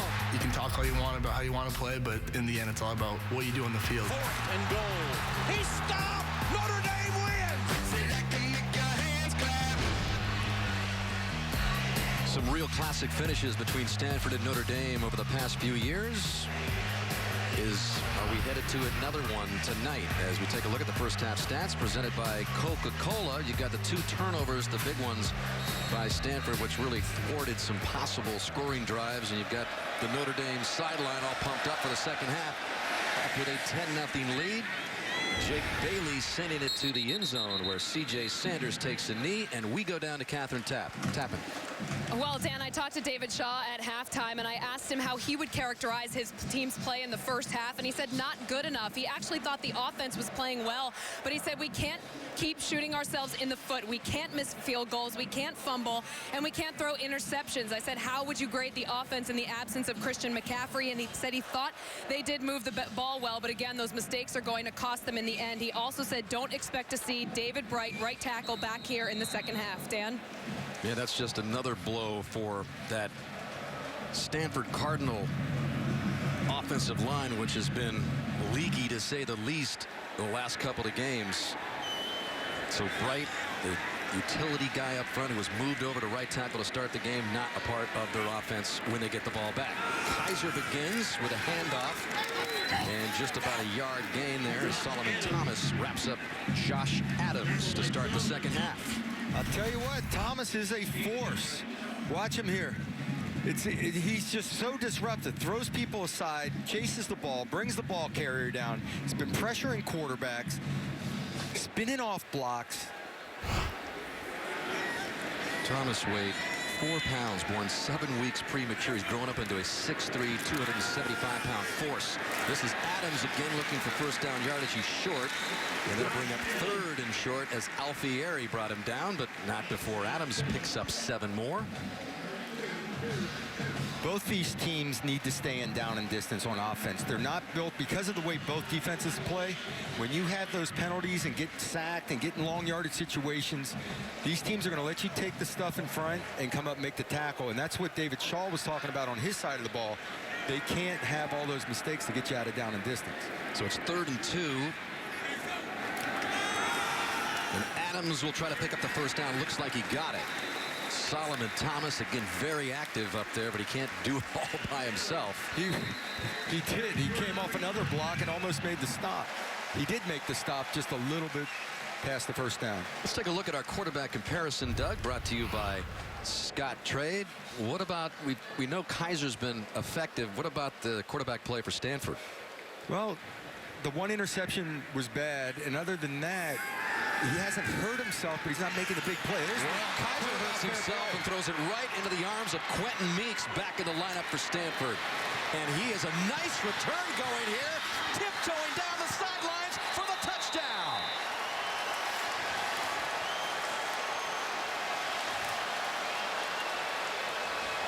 Almost an identical interception. That is a 50-yard pick six. Meeks feels the in route coming, breaks under it, undercuts it, finds the ball.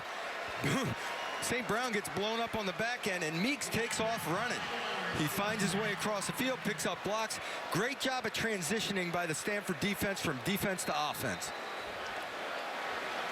Meeks had an interception in the opener against Kansas State, led the team with 3 interceptions last year, and Kaiser delivers another one to him here to totally turn the momentum and feel of the game around early on Notre Dame's first possession of the second half. So just like that, Shaw's got the Stanford sideline pumped up as the Cardinal is back within 3 after the interception from Kaiser to Quentin Meeks, who takes it back to the house.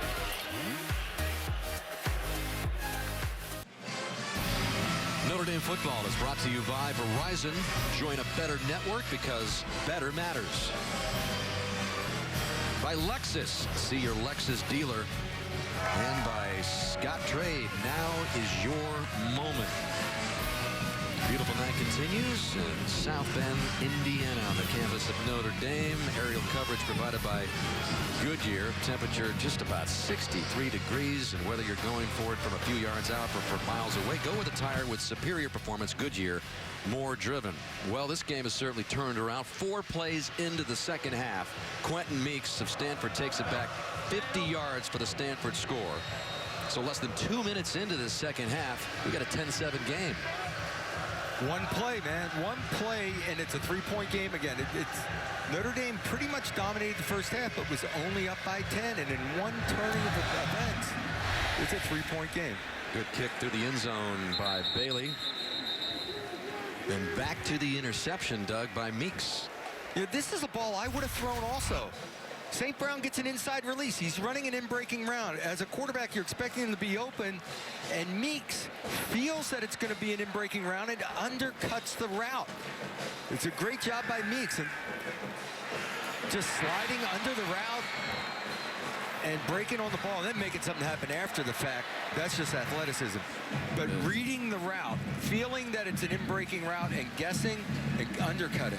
And that's making something happen in your first game back after missing a couple of games. Meeks comes up with a big one there, and Notre Dame will go back to work at its own 25, and this is Dexter Williams for a gain of 4, 2nd down and 6. Peter Colombaye on the stop for the Cardinal. Notre Dame's just got to get back to staying in down and distance, to running the ball efficiently. Well, Williams is limping off now. Dexter Williams limping his way to the sideline. I think the Notre Dame offensive line has done an excellent job in the run game. The guy that's disruptive is Thomas. Folston is in, and he'll get maybe a couple hard-earned yards. We'll bring up 3rd and 4. And so if Stanford can get a 3 and out here, that'll continue that momentum their way. Well, with the momentum from a Stanford standpoint, if they get back on the field offensively, you've got to think that's give them some confidence, and that maybe the Stanford offense can crank it up. Right now, Notre Dame good down and distance. This is a comfort zone for Kaiser on 3rd down. These are the plays that determine a game, the 3rd down conversions.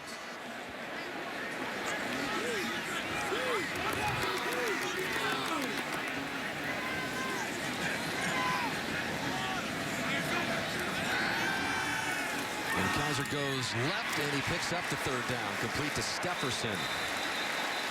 So nicely done for the 10-yard gain to the 6-foot, 181-pound freshman.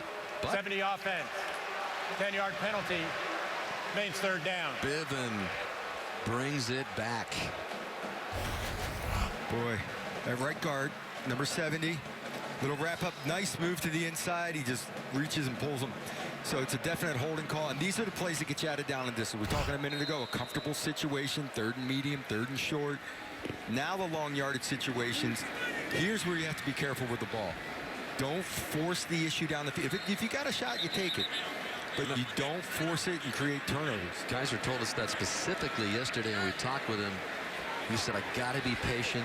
You know, one of the things you might want to think you can do against this Stanford defense is go for the long ball. He needs a lot here, though, as he drifts it out to Hunter. And Hunter's going to pick up the 1st down on 3rd and 14. Another big conversion for Notre Dame, and this time it's Hunter who picks up 19.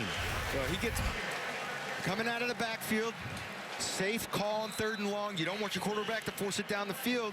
Both Bars and St. Brown make blocks on the perimeter. And I'll tell you what, St. Brown's block, number 6, if you can see him, was a little questionable. Another big gain for Hunter, his 3rd catch. He's got 59 yards through the air. Leading receiver on both teams. Folston on 1st down, spins his way for more yardage across the 45 before Ben Edwards brings him down. By the way, Stanford was without Justin Reed in its defensive secondary in the 1st half because he was called for a targeting call in the game last week against Washington State. Ben Edwards, who made the stop there on Folston, getting more playing time tonight in place of Reed. But Reed obviously eligible to play in this 2nd half. Now it's 2nd down and 5. And there is Kaiser, where the keeper is Solomon Thomas with another stop. Again, Thomas coming off a block. Bars was on him. He thought he had him blocked, and he comes off late. Watch him right in here. Thomas comes down, gets pushed down, throws him, changes directions, and get back into play. There was a crease there. Kaiser read it correctly, thought he had a crease and was going to go. Solomon Thomas on his way to a big night. 7 tackles and a sack on Kaiser. Folston is in on 3rd and short. They picked up the long 3rd down conversion just a moment ago. And Folston, 2nd effort, gets through and pounds into the secondary down to the Cardinal 40 before Dallas Lloyd finally drops him. Boy, nice vision and patience. I mean, there's nothing there initially, but he feels the hole to the left. Watch him get stuck, but he knows from a vision standpoint that his head is up and he sees a crease to the left. McGlinchey on the left side, 68, comes down, staying on his man continuously, pushes him past the hole, then Folsom goes back door. All 6'7", 310 pounds of left tackle Mike McGlinchey. Ball at the 41.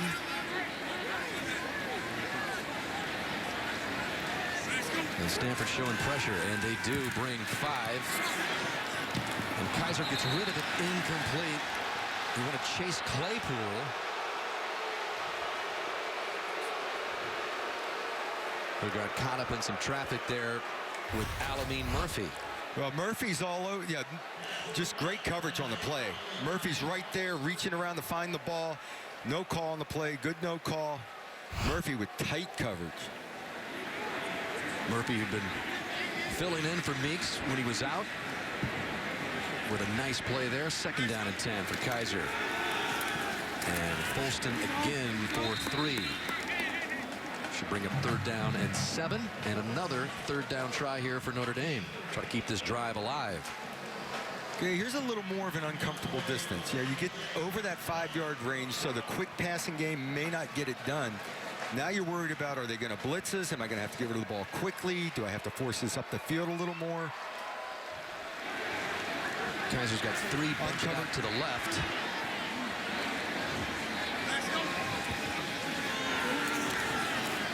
And he looks left, and it's incomplete. He wanted Miles Boykin, and that brings up 4th and 7. Boy, Boykin was open. He had the window. 2 defenders jumped the flat route. Hoffpower, number 10 out there, jumped the flat route, 2 defenders, and there was a big old window, and Kaiser just missed that one. So on 4th down, Notre Dame is staying out there. They're going to go for this. Again, this is the range that sometimes Kaiser does punt, but they did that already, so they're going for it.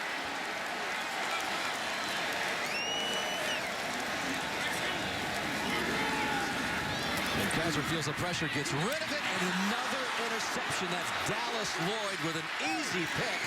There's a flag that was thrown, I believe. Nope.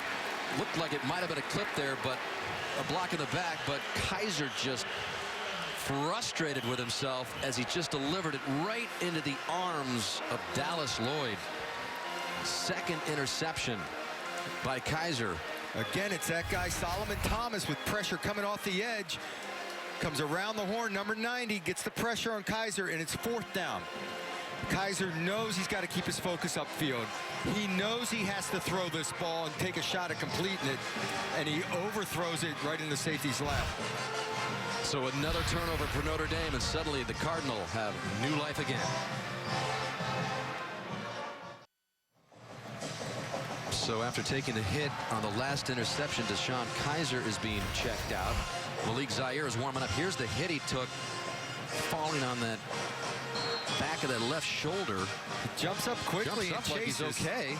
He may have gotten blocked after the fact. Nonetheless, Zaire was warming up at the sidelines after that happened, but Stanford takes over at the Notre Dame 47, trailing 10-7. And trying to go with a go-ahead score here. They go with Love, who pounds his way close to the 40 for a gain of about 7. Niles Morgan on the stop, and there is Malik Zaire, who was battling Kaiser before the season began. Both played in the Texas game in the opener. Deshaun Kaiser eventually won the battle, and Zaire has played very sparingly since. Zaire, an exceptional athlete, fantastic runner, can extend plays. Does nothing but make big plays.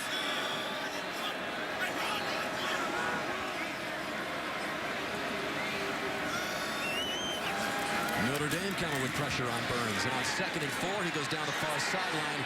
Never had a chance with Trenton Irwin. And we got another flag on the play. In the secondary, there's Julian Love,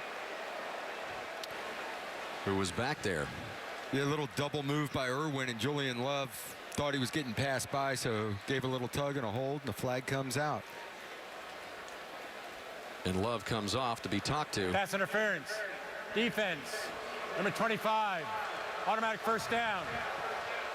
If Ryan Burns would just be a little more patient with his downfield routes, he would hit a few of these big plays. There's the grab. I mean, there's no doubt about it, because Irwin ran a great route, was going by Love. He reached out, didn't want the touchdown to happen.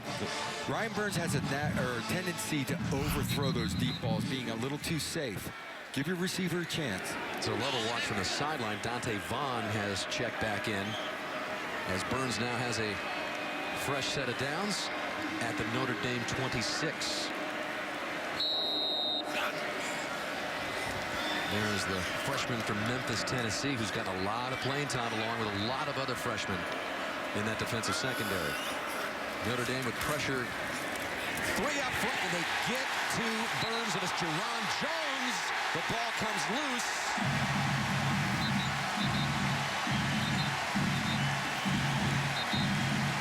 And Notre Dame has it. Jerron Jones, as they rushed 3, got to Burns. Jones just pushes the center Burkett back in the quarterback's lap again, just full rushing, makes contact. The ball comes, I think it was loose, and then a great second effort to jump over his man. The ruling on the field is a fumble recovered by the defense. To jump on the fumble. Great effort by Jones. They're taking a look at this one. And as they get a closer look at Jerron Jones's fumble call on the field, we'll see what it turns out to be. So after they took a look, the call on the field stands. It is a fumble, and Notre Dame takes over after Jerron Jones got in there to jar it loose. And as you slow it down, you can tell it's coming loose on the way down. And folks, that is the first sack by an interior defensive lineman for Notre Dame all season. Second sack of the night. Greer Martini had the other one, and we've got Malik Zaire in at quarterback for Notre Dame. And Zaire's going to start off scrambling for his life. He's got more pressure behind him as a flag comes in, and Zaire shows that elusiveness to get it down across the 40-yard line, but we'll see what the flag says here. Holding. Offense number 56. 10-yard penalty. Mains first down. And ends on Quentin Nelson. By the way, we've got word from Catherine Tappan on the sidelines that at this point it appears that Kaiser is okay physically. Again, don't know total confirmation on that, but it appears he's okay. But for whatever reason, Doug, they're going with a change here. 2 interceptions, the big reason why? I think he's looking for a spark for the offense and thinks Zaire can do it. And he also has a lot of confidence in Zaire and wants him to be a part of this team. And this is an opportunity to see it. I would have thought he'd start out with his own read. He's dropping back and throwing a ball. So with a penalty on 1st and 20, spins away and maybe gets a couple. And so difficult position for Zaire, who was the man and then got hurt at the beginning of last year, and then Deshaun Kaiser taking over, and then all his heroics, and then leading the team down the stretch. So you see the backup in the bowl game, named the starter, broke the ankle against Texas, and then named the backup after the loss to Texas this time around as this season began. So, you know, Brian Kelly really likes what he sees of Malik Zaire. It's just that Deshaun Kaiser showed so many great signs in so many different areas of the game that he felt Kaiser was the best guy. So right now it's in the hands of Zaire, and his pass is incomplete as it was intended for Stefferson. As of now, Zaire's won every game he's ever started, by the way. I mean, he's done nothing but perform every time he gets on the field. So there's no reason not to expect him to do well. The holding penalty puts him in a long yardage situation. And his strong suit is not the drop back game. So now you're in that 2nd and 20 range and all that. Here, just be safe with the ball. Dump a screen off, call quarterback draw. If you have to punt, you have to punt. The line that Kelly used, you know, before he decided to go with Kaiser was we're going to go with both guys. That was kind of the thinking for a while, but Kaiser eventually winning the spot. And Zaire with another chance goes to the air. It's behind Torrey Hunter, and that'll be a punt for Zaire on his first series of the game and the change. I think he wanted the quarterback position to be decided on the field. You know, there are a lot of things Zaire does. Now, he throws behind him here. This is all rust. I mean, he hasn't been in a game situation throwing the ball up the field. But he wanted it to be decided on the field because Zaire can do some things that you really can't measure in practice as far as the extending plays and the way he can run with the ball and do some things. Obviously, Kaiser is the guy that really handles the drop-back game extremely well. So it's Tyler Newsome back to punt it away for Notre Dame, and Jay Tyler again without Christian McCaffrey, the normal punt return man for Stanford. Tyler watches it bounce in front of him, and so the Cardinal will get its latest chance here at its own 35-yard line when we return trailing by 3.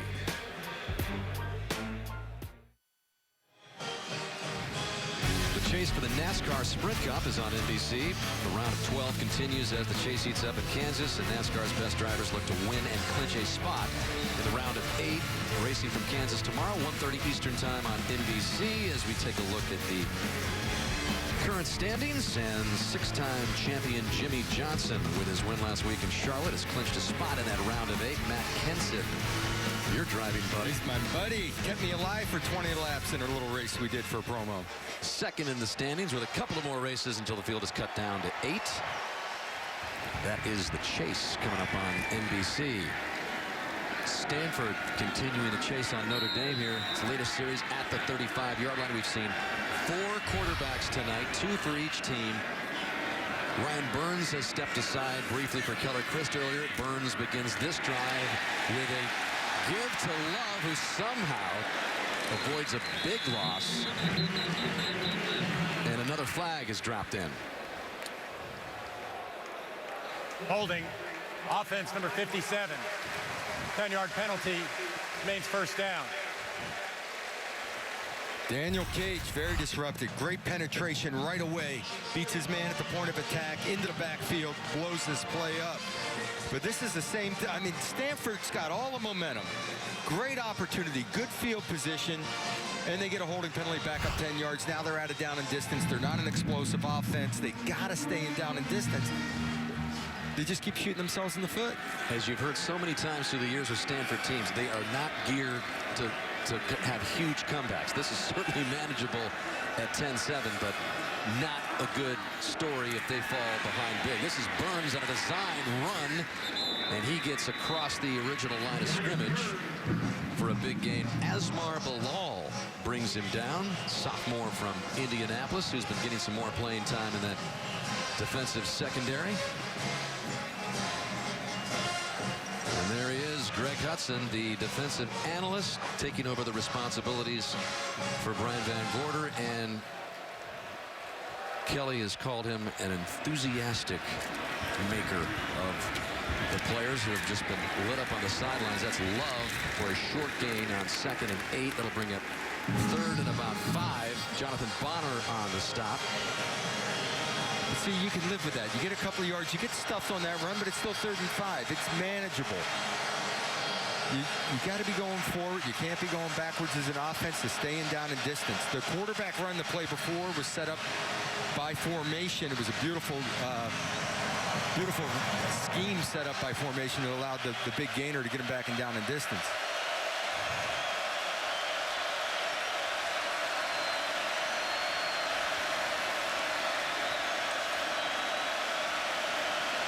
Play clock just down to 1 before they get it back to Burns.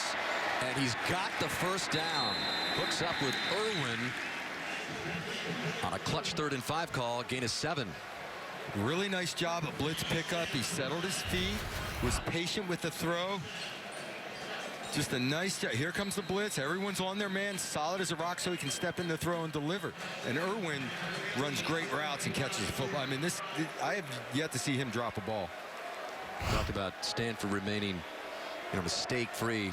Coaches say, we don't need anybody to be Andrew Luck. We don't need anybody to be Kevin Hogan. We need mistake-free football. They haven't had it all night tonight, but it's a good time to start as they trail 10-7. Love with another decent gain into Notre Dame territory before Tranquil brings him down. Approaching the 3-minute mark of the 3rd quarter in a low-scoring game. Notre Dame up 10-7, has not scored a touchdown since that first quarter when Kaiser went 8 yards in for the score. He has since been replaced in the last series by Malik Zaire. Yoon netted a field goal in the second quarter to make it 10-0, but a huge Quentin Meeks interception return, making it 10-7 where we are right now, and Stanford driving. Kind of has that feel that Stanford's finding their feet a little bit.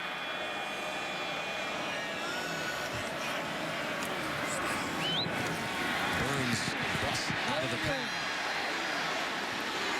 And now just pursued the sidelines by a host of Irish, and that'll bring up third down. Boy, he was just a little late looking to the left side of the field. He had a hitch route to throw to the left. I think he was a little confused on coverage and held the ball. But again, it didn't kill him because he got out of the pocket. It wasn't a negative. If he had looked left right away, he would have thrown a hitch route. But the coverage was rolled to where he initially looked. And he takes off and runs. There, Burns, by getting past the line of scrimmage, you keep that down a distance so the quick rhythm passing game is still in play. So another big third down here for Stanford as the Notre Dame sideline gets into it again. Play clock just down to double zeros. They just get this one off, and Burns is in trouble again and will not escape. Greer Martini catches him again.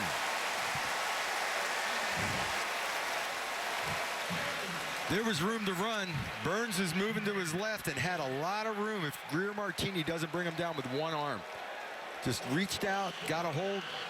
Again, a little indecisive in the pocket, not sure of what he's seeing. Gets as soon as he feels pressure, he's moving. And Martini reaches out with just one arm and pulls down a 6'5" quarterback. How about Martini with the second sack of the evening? Third sack for Notre Dame as they came into this game with just 3 sacks all season. Jake Bailey to punt it away for Stanford. A beautiful kick. Lands at the 6, and Stanford is able to down it inside the Notre Dame 5. So that is where the Irish will begin after the 46-yard punt. We'll see who's at quarterback coming up.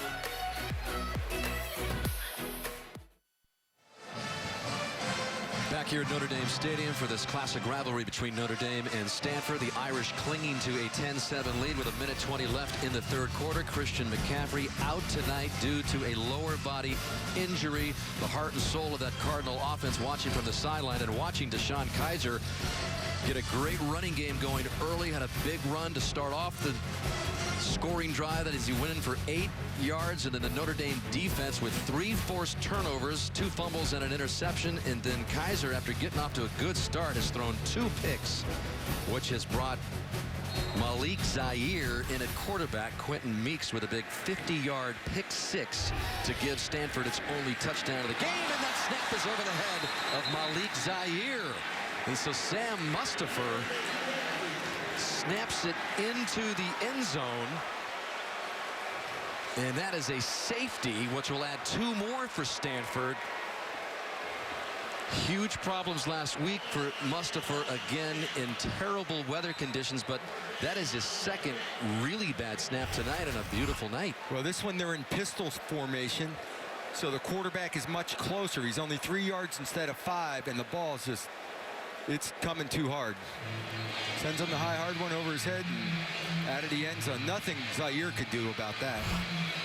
It was Kelly who took some heat from a lot of critics around the country last week after he kind of called out Mustipher, calling the Notre Dame offense atrocious and the snapping of Mustipher atrocious. And again, it was tough weather conditions, so it was hard to put it on Mustipher in that game, but this has not been this is different. Better game. But last week, the conditions were so bad that one of the snaps just slid out of his hand and slid sideways along the line of scrimmage.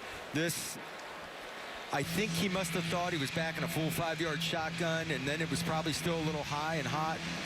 And nonetheless, communication gap there. And now he's going to be thinking about it every time. And maybe he was thinking about it when you're backed up inside your own 5.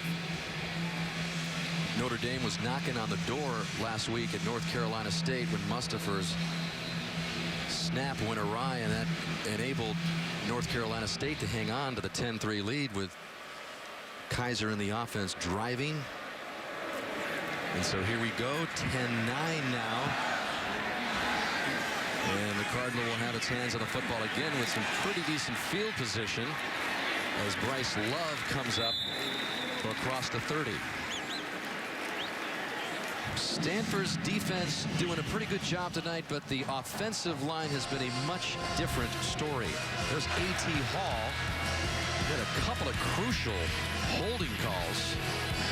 Well, and Casper's on this one missing his block, and Tranquil hitting it quick and beating him to the punch.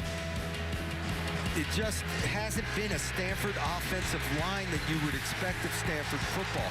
All 9 points. 9 points by the defense. An interception for a touchdown and a safety. Nothing from an offensive standpoint but a missed field goal. And they've been given plenty of opportunities of late.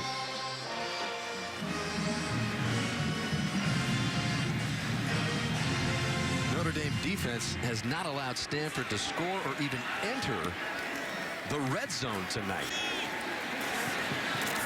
And there is Tavon Coney and company chasing down Love along with Dante Vaughn. So all of a sudden, Doug, it's got the feel of another close Notre Dame Stanford finish.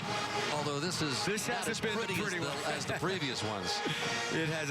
Last year was a shootout down the wire, 3 different possessions at the end of the game with points scored. And again, so much to play for, especially for Brian Kelly and this Notre Dame team trying to become bowl eligible.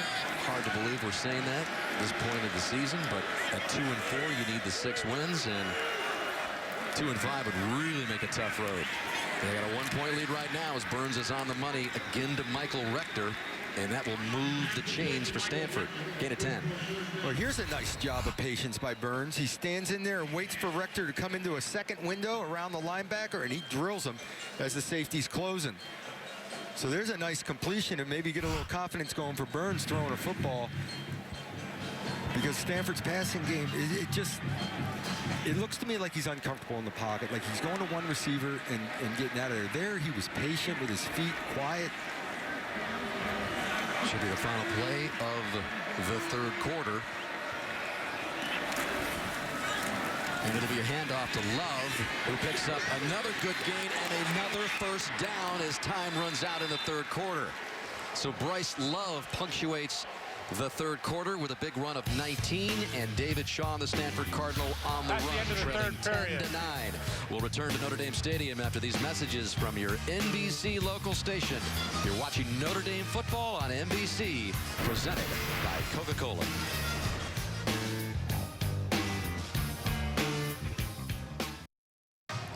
Low-scoring game, Notre Dame by 1, 10-9 as you look at the scores by quarter, brought to you by Coca-Cola. Kaiser with the 8-yard touchdown run to open it up. Yoon with a field goal, 10-0 at halftime, but it's been 9 straight points by Stanford. The interception return for a touchdown, and then the bad snap, which resulted in a safety. Sam Mustapher out beyond the reach of Malik Zaire, and now Stanford is driving with a chance here to take the lead for the first time in the game. As we begin the fourth quarter, Stanford at the Notre Dame 38, and Burns will begin the fourth quarter on the ground with Love, who's beginning to pick up some good yardage. That is Love's 15th carry of the game, a gain of 5 for him as he's approaching the 100-yard mark, 87 for the game. They're doing a nice job on the counter game of creating a crease and getting positive yards on first down now in the running game. Burrell is in the fullback position, basically a tight end playing the fullback position, and he's the guy 82 making a lot of these blocks. And Love, from a running back perspective, has had all the carries except for 3 by Cameron Scarlett earlier in the game. And they give it to Love again. If he breaks loose, he is really dangerous. Close to the first down marker. They'll bring up 3rd and short. Tranquil brings him to a stop. Again, he's following 82 Harrell up into the hole, and they're getting positive yards. I don't know if it's by scheme or audibles at the line of scrimmage. Yeah, suddenly that much maligned offensive line is moving some bodies. And again, David Bright out of the lineup. We talked about him. And there's big Nick Wilson in what they call the Ogre package. 98 in there as well. There's Nate Herbig from Hawaii. They call him the Big Island. There he is. And that's Charlotte, who gets a rare carry, and it appears they're going to mark him for the first down. Well, Stanford's already in field goal range to hit an upright. Yeah, let's not forget about that. Ukropina going off the upright earlier in the game. Look how low these guys get. I mean, this is like they're practically. They're all in 4-point stance, like you're playing option football. You're one of the academies, but it's like goal line option football. They're all in there, no splits, shoulder to shoulder, as low as they can get. New set of downs for Stanford, keeping the drive alive at the Notre Dame 27. And here comes Rector, who's got great speed. Stopped at the 20, and Julian Love, number 27, with a nice play. If Love doesn't make this play, if Rector hits this with speed, it's all over. Stanford's been doing this the last few weeks. After a while, you start hammering the football. They come with this reverse. Rector's run it, Love's run it, and they've had big plays every time they call it. Julian Love, who grew up on the north side of Chicago, drove with his dad here to Notre Dame Stadium when he was 12 years old. It was a dream of his to play at Notre Dame, and here he is as a freshman with a key tackle there. Second down and 3 now at the 20.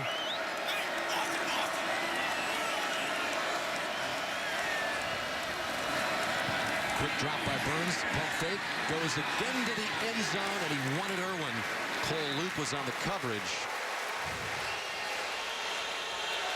Boy, Cole Luke does a good job because Irwin runs a double move, and he's a good route runner. Guy on the outside out here runs a slant and go.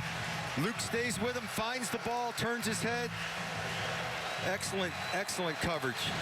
Brings up a key third down and 3. Little hand fighting. They let that guy, I don't know what's interference anymore. Every time you touch a guy, I thought it was interference, but evidently you can touch and pull a little bit. Notre Dame fans waking up. And we've got a timeout call. Timeout, Notre Dame. That's their first. Timeout on the field. Stops the clock with 12:06 left. Stanford trailing by 1.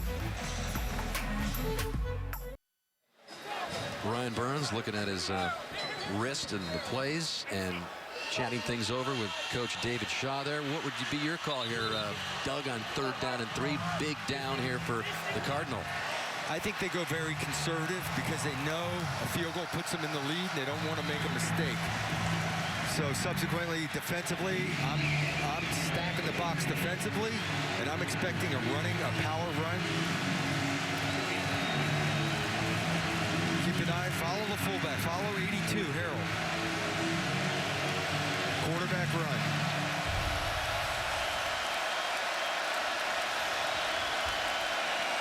Burns comes up, changes the play, and just whips it out to the side, trying to pick up the first down as Love, and he does so. Clutch pickup. And finally, he's brought down at about the 12-yard line. So the drive for a possible touchdown continues here for David Shaw and Stanford. Great job by Burns. He sees the numbers. He's got a quarterback counter. People are pulling. People are penetrating. Instead, he throws the ball out to the quick screen, and they pick up a first down. I think Irwin was out there very surprised that the ball was thrown out there. Or, I'm sorry. The second Whiteside. Whiteside. Standing straight up and down. So a 1st and 10 just outside the 10 at the 11.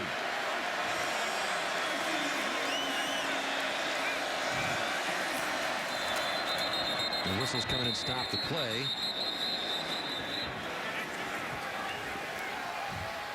That's why everyone has to do their job on every play. You never know if that ball is going to be thrown out there for the quick screen to the wide receiver. Stanford. Timer. Please reset the game clock to 11 minutes and 30 seconds. It's the Notre Dame defense that's been keeping them in this. Stanford has yet to score an offensive point. The secondary's been doing their job filling quick as Drew Tranquil beating the block.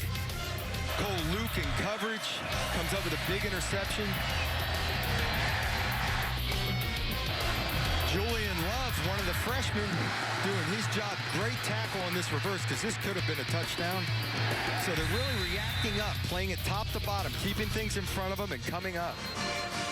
On the season, Notre Dame giving up 180 yards rushing, total yards well over the 400 mark. Tonight, it has been a much better story. They're not done yet. There's still 11.5 minutes to go.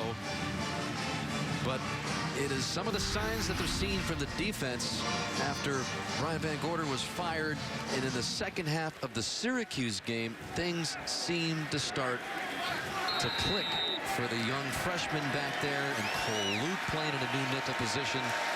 But they got a big chore here with Stanford knocking on the door at the 11-yard line, 1st and 10.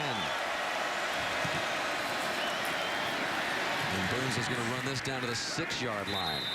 I would expect a lot of very conservative calls here. Try to pound the ball into the end zone, and if you don't get it, you're kicking the field goal to take the lead. Another question that we can all guess at home is who's going to be quarterbacking Notre Dame in the next drive. I got to say, I was very surprised that Kaiser was taken out. What are your thoughts on that? I was surprised, and we'll talk about that as they get the ball in this crucial situation coming into 2nd and 6 on the goal line here. Big moment here for the defense. We'll see what happens with Notre Dame's offense yet to come, but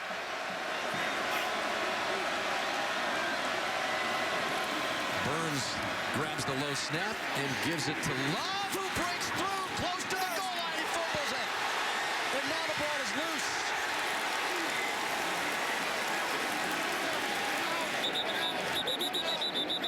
And so we've got some things to sort out here. Did he get across the goal line before he lost it? I'm believing he is down. I'm believing he's down right at the goal line. This may wind up being a touchdown.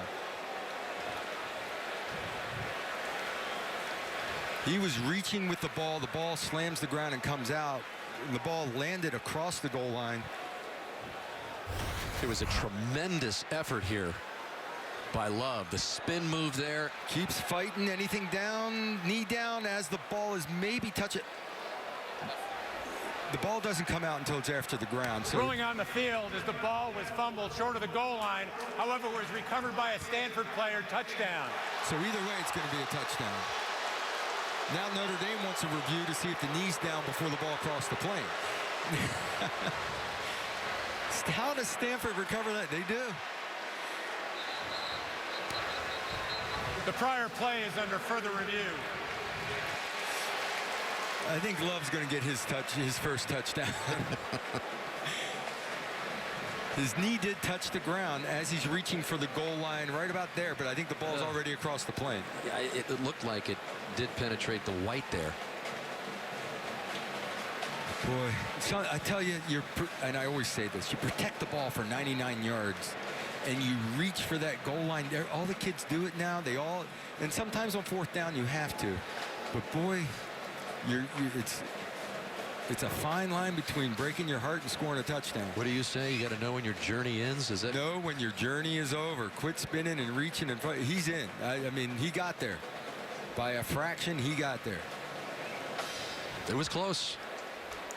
I'm still curious who's going to quarterback Notre Dame in the next year. Knees down. I think knees. Well, that's a bad angle to see the ball. Yeah. Whether it's crossing the line. Tell, but the knee. I don't know. Either way, it's not a fumble. The knee would be down where the ball's across the goal line. Yeah, touchdown. So in my mind, that's a touchdown right there.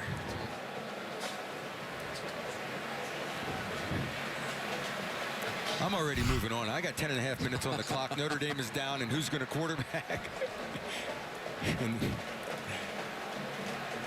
When all the Stanford fans are holding their breath, oh, there's Zaire warming up that left arm. I mean, Zaire's the type that will scramble, make a play on his own, and make things happen. He hadn't played in a while. Those first couple throws were off. After review, the ruling on the field is confirmed. Touchdown. Now wait a minute. The original call was fumble recovered for a touchdown. Now we've got touchdown. Now we got touchdown. But either way, I think Love's going to get that credit for the touchdown. All right. Well, it's 6 regardless, as Stanford now has a 15-10 lead. Going for 2 to try to make it 7. Going for 2 to make it that 7-point lead. Everybody has a tendency to get a little fancy in their two-point play calls. Something tricky, something misdirection. Oh, they're lining up in a straight eye right. I mean, come on, nothing fancy about that.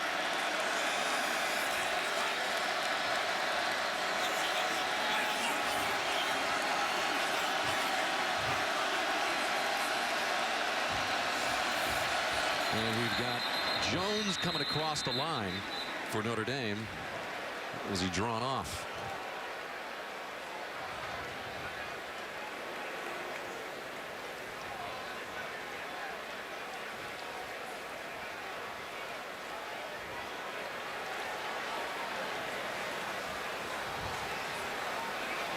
I don't think he was drawn. Offside. Defense, number 90 with contact. Half the distance to the goal. 94, that 90. Number wrong. He meant 94. Jones. Game management. Game management. There's a whistle in the stands, coming from the stands. It must cease immediately. Game management. There's a whistle coming from the stands, and it needs to cease. Well, now everybody's whistling. Trying to find it. Okay. There's a big difference between people whistling and a whistle. A whistle can be dangerous. I mean, all of a sudden players hear a whistle, they stop moving, somebody's going full speed, somebody gets hurt.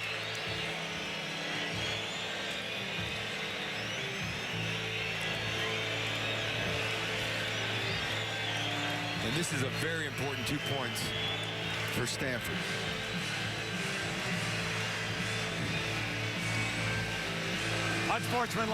Unsportsmanlike conduct. 94 on the defense, half the distance to the goal. That's 94's first unsportsmanlike foul. So that is a flag that was thrown late after called for coming across. So not a good couple of minutes for Jerron Jones. So half the distance from the 3 is the 1.5. We're at the 3/4 yard line now. Half the distance there. Now you're just lining up with tough people and hammering the football. Again, a 2-point conversion here to try to make a 7-point number 63 lead. is now number 98. It's new math. 63 is now 98. And there's Jones after Timeout, Stanford. being called. He's getting after the official.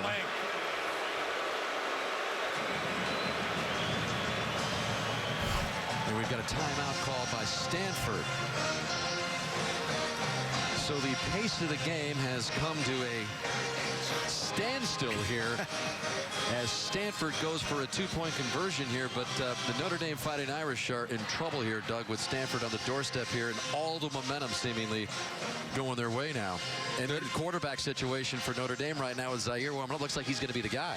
Notre Dame has done nothing offensively in the second half. Zaire's coming in, and he's looked rusty throwing the ball so far. And you're in a position where you finally let up a score that Stanford put a drive together, made it happen, and you're going to be down by either 5 or 7. You need a touchdown offensively when you haven't done a thing, and you've got your number 2 quarterback playing. Again, a lot of time left, 10.5 minutes to go since Zaire entered the game. First drive, 2-yard run, second down, third down, incomplete pass. The snap over his head, which resulted in a safety, and now again the 2-point conversion from just about the 1-foot line. The big package in there for Stanford to try to make it 17-10, and they totally fool the Notre Dame defense with a pitch to Love. 17-10 Cardinal. You can't just hammer the ball for a 2-point play. You got to run some form of trick play. Trimbetti comes down hard, chasing, hoping to make a stop. You have to sell out to try to stop a 1-yard run, and it's a walk-in. And that is 17 unanswered points by the Cardinal to take the lead by 7. Notre Dame football is brought to you by Coca-Cola. Taste the feeling. By Mercedes-Benz, the best or nothing. By the Microsoft Cloud, empowering business. And by Goodyear, hardworking tires that deliver blimp-worthy performance. So Notre Dame at 2-4 after their worst start in 9 years. in danger of going 2-5. A lot of time left, 10:38 to go, but trailing now 17-10. DeShone Kizer apparently is going to watch this next drive from the sideline as well, as Jaden Bailey sends it C.J. Sanders' way. And is Sanders going to bring it out from too deep? Yes, he is. And he is stopped at the 10. So Stanford with all the momentum now. After they totally fool Notre Dame on a two-point conversion, they take the 17-10 lead on the pitch to Love, and that fires up the sideline, and David Shaw. Timeout on the field. So Doug, game on the line here. What does that tell you about Kelly's confidence in Kizer right now as he watches Zaire take the field? I don't know. I feel like he has a lot of confidence that Zaire can get it done, but I did not think Kizer warranted being pulled from this game. 2 interceptions by Kizer earlier in the Notre Dame possessions this half have been dismal. The 2 interceptions and then negative yards, and then the snap over Zaire's head deep in his own territory. He's in trouble here, and he goes down at the 6 for a big loss. Nothing going Notre Dame's way in this second half. It's man-to-man coverage down the field, and there is no one open. It was blanket coverage across the board, man-to-man. And when it's man, there's a comeback open late, but you've got to pick a guy in man-to-man coverage, take a shot at him, turn it loose in rhythm. And now Zaire is in a big hole here. 2nd and 15, just trying to get himself a little cushion, but he's not going to get much, make the forward progress. We'll give Adams a couple yards, but that is it. And we're hearing some boos right now from the 80,000 plus at Notre Dame Stadium, not happy with the way things are going again. And the mode that Zaire's in right now, and he feels like he's got to make something happen. I'm willing to bet he hangs on to this football and tries to move around and create something on his own, which could be dangerous in this end of the field.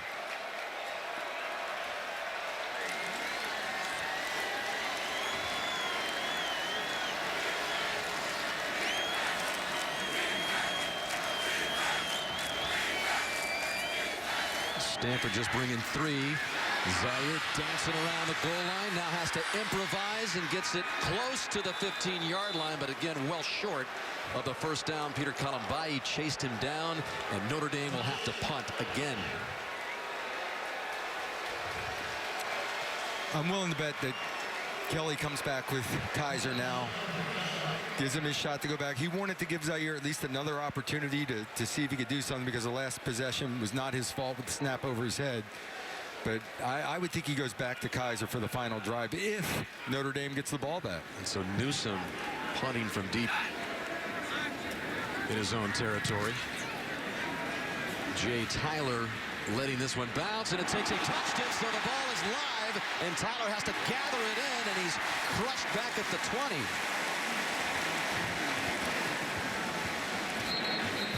Chase Claypool pinning Stanford back deep at the 20. And so a net 65-yard punt.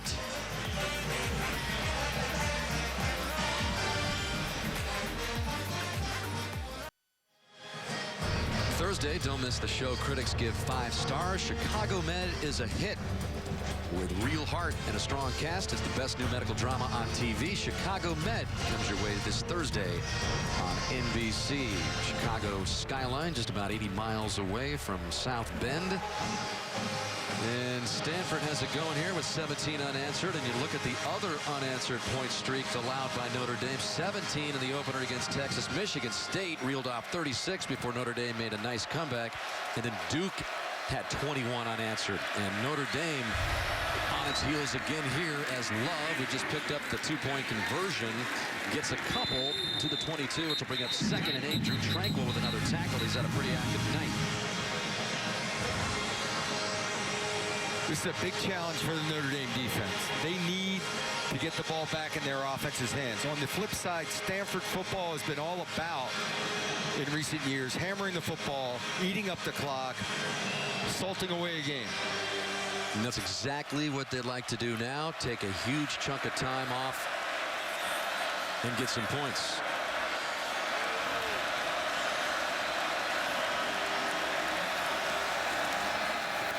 And they'll go with Love again. He darts back to the right side after nothing was doing on the left side and picks up another first down. As they mark him out close to the 40, a gain of 16 for Love, who's over the 100-yard mark. He's got 115 yards on the night. Niles Morgan shows up in the hole, and Love just shows that quickness and speed, change directions, and beat everyone to the corner and outruns Love to the corner. And again, that's just an athletic play. No Christian McCaffrey. Love has been the guy in his place, and he's come up big tonight. There's McCaffrey, who was announced a couple hours before kickoff that he was a no-go due to that lower body injury that he sustained last week, and it has been Love taking his place and doing a good job. Another big gain for him. Nico Fertitta is getting some more playing time for the Irish with the stop. So Stanford rolling up the yards here again. Another gain of 5 for Love. A couple extra big offensive linemen in the lineup, or tight end positions, 96, you know, whatever the number you throw on their back, it doesn't matter. They're bringing. And Onwalu is now down.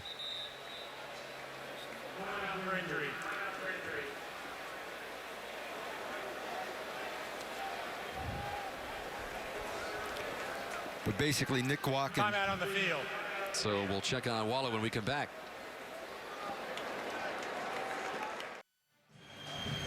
Senior captain James Onwalu continuing to be checked out. That left leg maybe rolled up a bit here, Doug. Hard to tell. Seemed like he got his legs out of the way on the block. Just can't tell. Again, one of those steady veteran players for Notre Dame's defense out for the moment as Stanford tries to continue this drive. 2nd and 5 from its own 44. Love's got it again, and he's having himself quite a night. Prior to tonight, he had 108 yards for the season, and tonight he's got 126. Well, Jerry Tillery got into the backfield there and had a hand on him in the backfield. He pulled through that for positive gain. He's got strong lower body, very good vision, some patience. He got a lot of reps throughout the spring or into the fall because McCaffrey was working a lot on running routes and trying to develop his game in other aspects. And Love got a lot of reps, and he's a very patient runner. McCaffrey very active on that sideline. He was talking up Love earlier in the game. As Stanford tries to increase the 17-10 lead, Burns picks up the first down. And the clock continues to tick. And they're doing it without throwing the football. Different ways. Quarterback runs. Extra offensive linemen or tight end runs. And it does look like Deshaun Kaiser is preparing himself to be the guy if Notre Dame gets the ball back. And what has Kelly said throughout this season? You know, in the past, we've won a lot of close games here at Notre Dame. We've won 21 games by 7 points or less, he told us. But this year, we have not won close ones. The 4 games that combined 21 points. They've been in all the losses, but they've just been on the short end. And they're down 17-10 here as the pitch to Love gets another big gain. He fights his way to the 45 for a gain of about 5. Tranquil again on the tackle. I mean, the defensive backs have to get a little closer to line of scrimmage, start filling as quickly as possible, and get up in there. This is a little late. This is still a positive gain. And if you're Love carrying the football, start protecting the ball a little bit. Don't fight for that extra foot or two. Now, you got yardage to get, you get it. But once you know you're wrapped up, cover that ball and get to the ground. McCaffrey chomping that gum, loving what he sees as the clock continues to roll, approaching the 4-minute mark. Notre Dame has a couple of timeouts left. And Love this time is tackled in the backfield by Isaac Rochelle. Rochelle shoots a gap coming off the backside here. Rochelle, this is the type of play Notre Dame needs to get off the field. This is a missed assignment on the offensive line because he came through scot-free. Timeout on the field. So a timeout on the field on 3rd and 7 when we come back. Here, huge play for the Notre Dame defense, trailing 17-10. Curious timeout there for the Irish, Doug. They've got one left, but I have no problem with it. You know when you're saving 40 seconds. You're saving it on the defensive side of the ball. When you have the ball on offense, even if the clock's running between plays, you're going to snap that ball a lot quicker than 40 seconds. So you're saving some time somewhere. Stanford's had good success on third down conversions this half, 5 for 6. They need 7 here.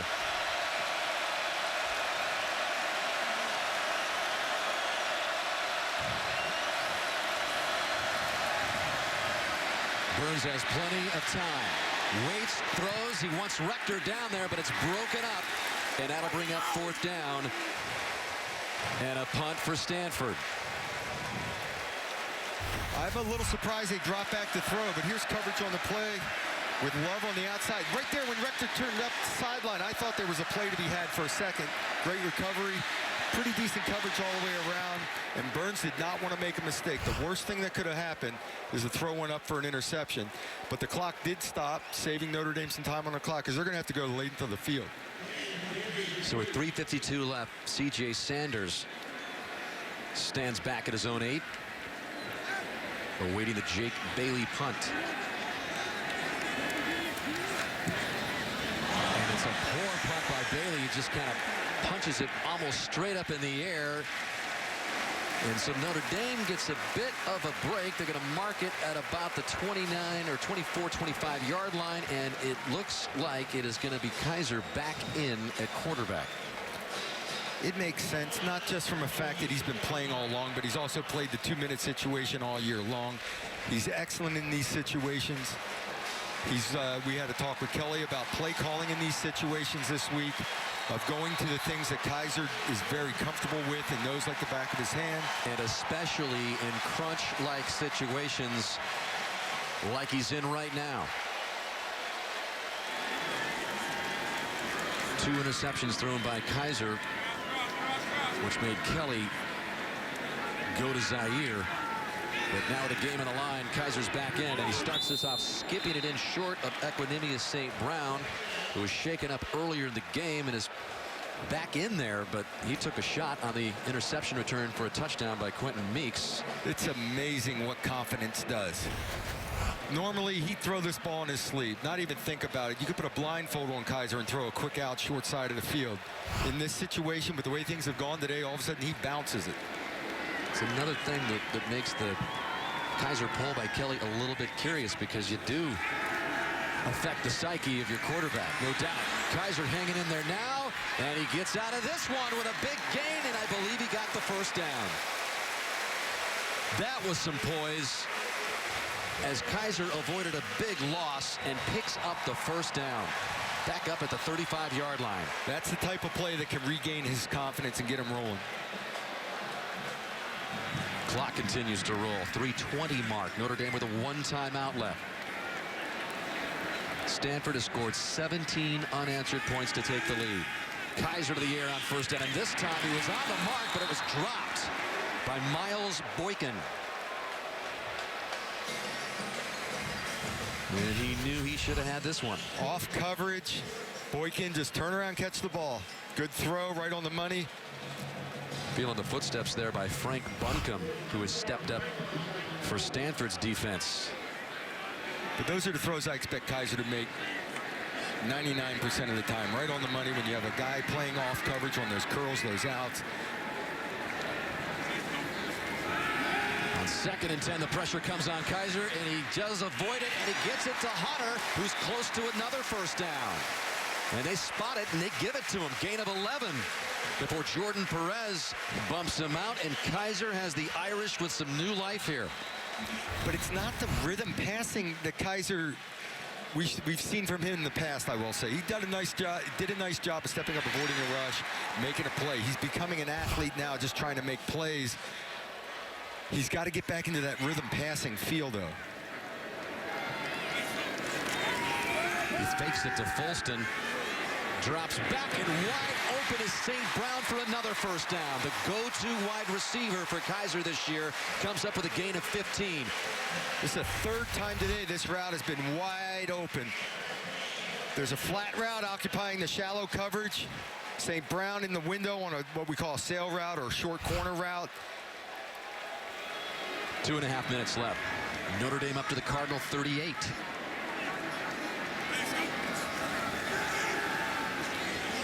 Kaiser with time, and that one is broken up. A nice play by Hoffpower, who just got in front of Chris Fink.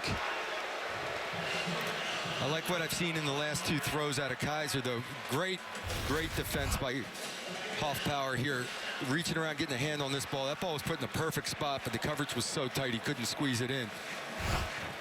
But he's setting his feet now and delivering the ball in rhythm when there's an open throw to be had. As Josh Adams out to the flat in the motion, he goes to Chase Claypool, who's got another first down for Notre Dame. Protect the football. 13-yard pickup for the freshman, Claypool. Nice play call. If he turns this thing vertical right away, he may get more out of it. Where he comes underneath and up through the middle of the field now. Here he had a little bobble the ball after the hurdle.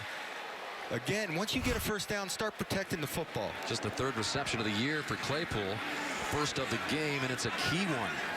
As Notre Dame sets up at the Stanford 25 with another fresh set of downs.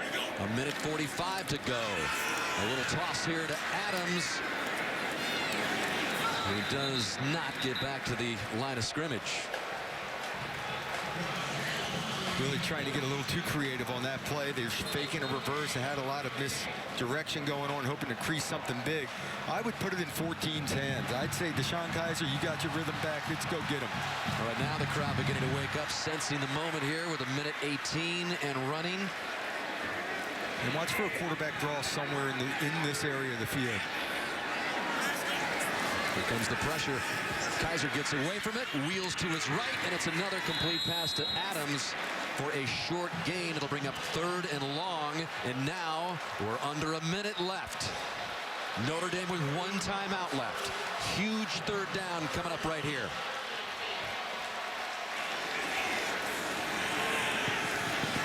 Kaiser up top. Short of the first down, it's complete. It'll bring up 4th down. I would take my timeout. And Kaiser does indeed take the timeout after hooking up with Stefferson there, who came about 1.5 yards, maybe 2, from the first down marker.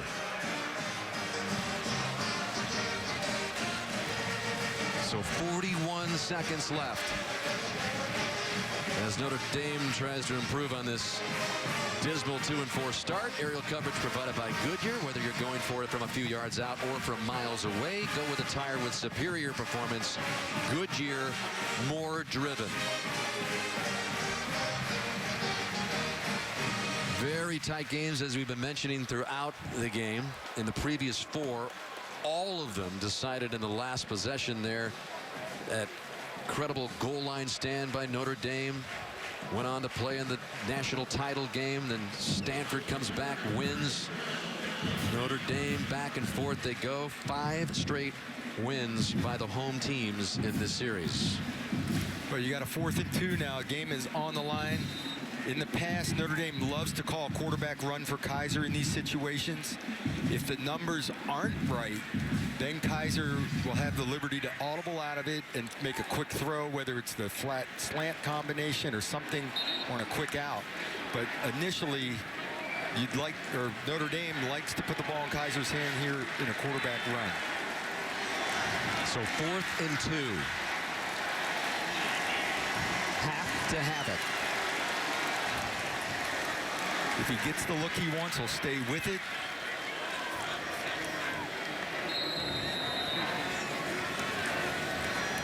Let's go!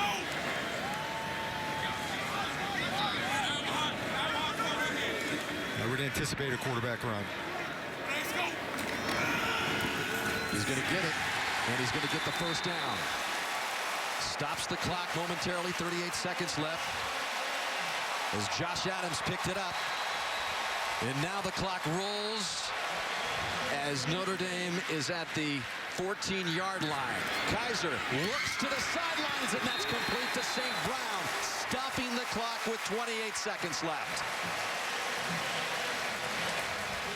Now he's trusting the route and getting it out of his hand in rhythm on those quick hitches. Anything in play that is not a first down, that clock is going to be moving. Gain of 6 for St. Brown. 2nd and 4 from the 8. There's plenty of time if they get tackled in the field of play, which would be inside the 4-yard line after a first down. But outside of the 4, that clock is going to be running. And again, Zaire was pulled, or Kaiser was pulled for Zaire in the previous series to this attempt at a game-winning drive. Zaire, balance of time. Is he going to try to shovel it? No, he's going to take the sack. Clock is running. Clock continues to run. Mike Tyler was back there for Stanford. And now Notre Dame quickly gets to the line, and Kaiser will down it, stopping it with 12 seconds left. Boy, big mistake taking the sack. You've got to get that ball out of your hand and just throw it out of the end zone, if at all possible. He had ideas there trying to shovel it the last second. He wanted it out of it. He knew he was in. Once he was in the grass, great sack, great pressure. He knew he was in trouble. That was Mike Tyler, 33, with a great pressure. Biggest play of the game so far for Stanford defensively. Now you're coming down to the 4th down situation. Look for St. Brown back of the end zone. No timeouts. He's out here one-on-one to the wide side of the field. Double team. Kaiser looking for some time. Tries to run it up the middle, and he's going to go down, and that is going to be it. Solomon Thomas with a big play. The ball is loose. Still loose. But it had been called before it got into the arms of Adams, and so David Shaw is not going to lose 3 in a row for the first time in his tenure at Stanford. Oh my goodness, that ball was still should have been loose.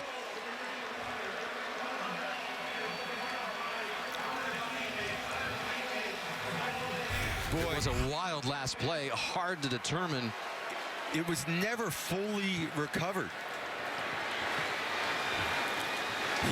Kaiser gets rid of it there. McGlinchey grabs it. It's in McGlinchey's arm here, and then it's ripped snapped back by Nelson to Adams with no control. The officials were waving Adams off as he tried to go to the goal line. If Nelson had grabbed the ball and thrown it back on the ground at the last one, then the play would have been dead. He ripped at it and it came out. Well, typical wild ending to another Stanford Notre Dame game. But this time it breaks the trend of home teams winning in this series, as Stanford holds on for a 17-10 win over Notre Dame, which drops to 2-5 on the season. Let's go down to Catherine Tappan with the winning coach.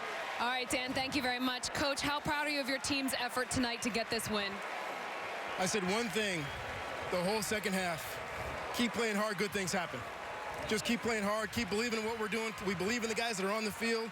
It wasn't pretty by any stretch of the imagination. We did not play well at the quarterback position. We did not play well for stretches, but we moved the ball and turned the ball over and missed field goals. All those things that have been nipping us in the butt the entire game, or the entire season. But we kept fighting, we kept finishing, and we got a couple of plays that turned our way, but we still kept going. Coach, thank you so much for your time. Congratulations. Thank you. Dan. Catherine, thank you. Stanford comes back from a 10-0 halftime deficit, scores the last 17 points of the game, and escapes Notre Dame Stadium with a 7-point victory. For Brian Kelly's full press conference, go to NBCSports.com. Coming up next, except on the West Coast, at your local news. Later tonight, all new Saturday Night Live with host Emily Blunt, musical guest Bruno Mars. And then in a couple of weeks, the Fighting Irish return to Notre Dame Stadium to take on the Miami Hurricanes. But right now, stay with us on NBCSN for the Notre Dame postgame show. For our entire crew here in South Bend, Dan Hicks saying so long. And thanks for watching Notre Dame football, presented by Coca-Cola, as the Irish drop it 17-10 to Stanford.